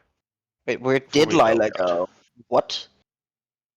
I didn't move Lila, and Lila's now gone on my screen. Yeah, she's gone on my screen too. Owlbear is really fucking weird right now, man. Oh, Albert gave a red exclamation mark right now. Oh my god. No. I'm reloading. Albert, Oh yeah, I think my whole Owlbear actually did just crash. Like I think I'm actually kicked out because I'm just loading on an infinite connecting screen. Well, you came back now on our screen. Our Okay, side. so do we all, before they pull the switches, do we all kind of want to get into a little bit of a better position? Vatigar, I'm telling you, the drawbridge is empty. For future references, it's always nice to be safe, though. I know, and when you are actually in a situation where it's mysterious and you don't know, but Emmy can see on the drawbridge. There's nothing there. And there was nothing in the room other than that giant knight. Exact. What giant knight? You mean? The big guy in the middle. The statue. Yeah, Okay, which had a slot that seems, which is why no, the like, statue Emmy didn't have a doesn't know slot, you have but the crystal. No, it's Oh. the pedestal. Yeah. The The statue doesn't have the pedestal. pedestal behind the statue. Yes. Okay, correct. so the pedestal behind but Emmy relate this, and because Emmy doesn't know there's a crystal, but you know that you have a crystal, so that's what I'm questioning. Where Like, were the you not fuck here did when the Lila crystals go? formed together? No. No. Hmm. Yeah, I'm just putting Lila back. I'm dropping her fresh. Yeah, My shit that's would even weird. load. Owlbear is fucked right now. We might have to just call it for the day here. It's already 7 anyway. We Yeah, might have it's to just 7. pick up here. We were so close. With getting because my owlbear is like I think I just need to wait for owlbear to take a bit because I think it's having some problems. Oh wait, hold on, Squawk. Wait, mine is messed up. Yeah, the whole Red owlbear exactly, exclamation that's point. pets have Hardware been disappearing. acceleration. Yeah, so we're gonna Hardware end. acceleration. We're gonna end today's session here with Emmy and everyone coming back into the room with the levers. Prepared and ready to pull the levers to bring down the drawbridge or to open the wall to allow the drawbridge access. Refreshing I did hope, not. I hope everyone has enjoyed today's session. And if you have, please make sure to drop a I like. found Lila. She ended up in some corner. Weird. But anyway, I hope everyone enjoyed today's session, and if you did, please make sure to drop a like, a comment, and subscribe. I've been your host, the D&D Orphan, signing off to all of you beautiful adventurers. I will see all of you guys in the next episode.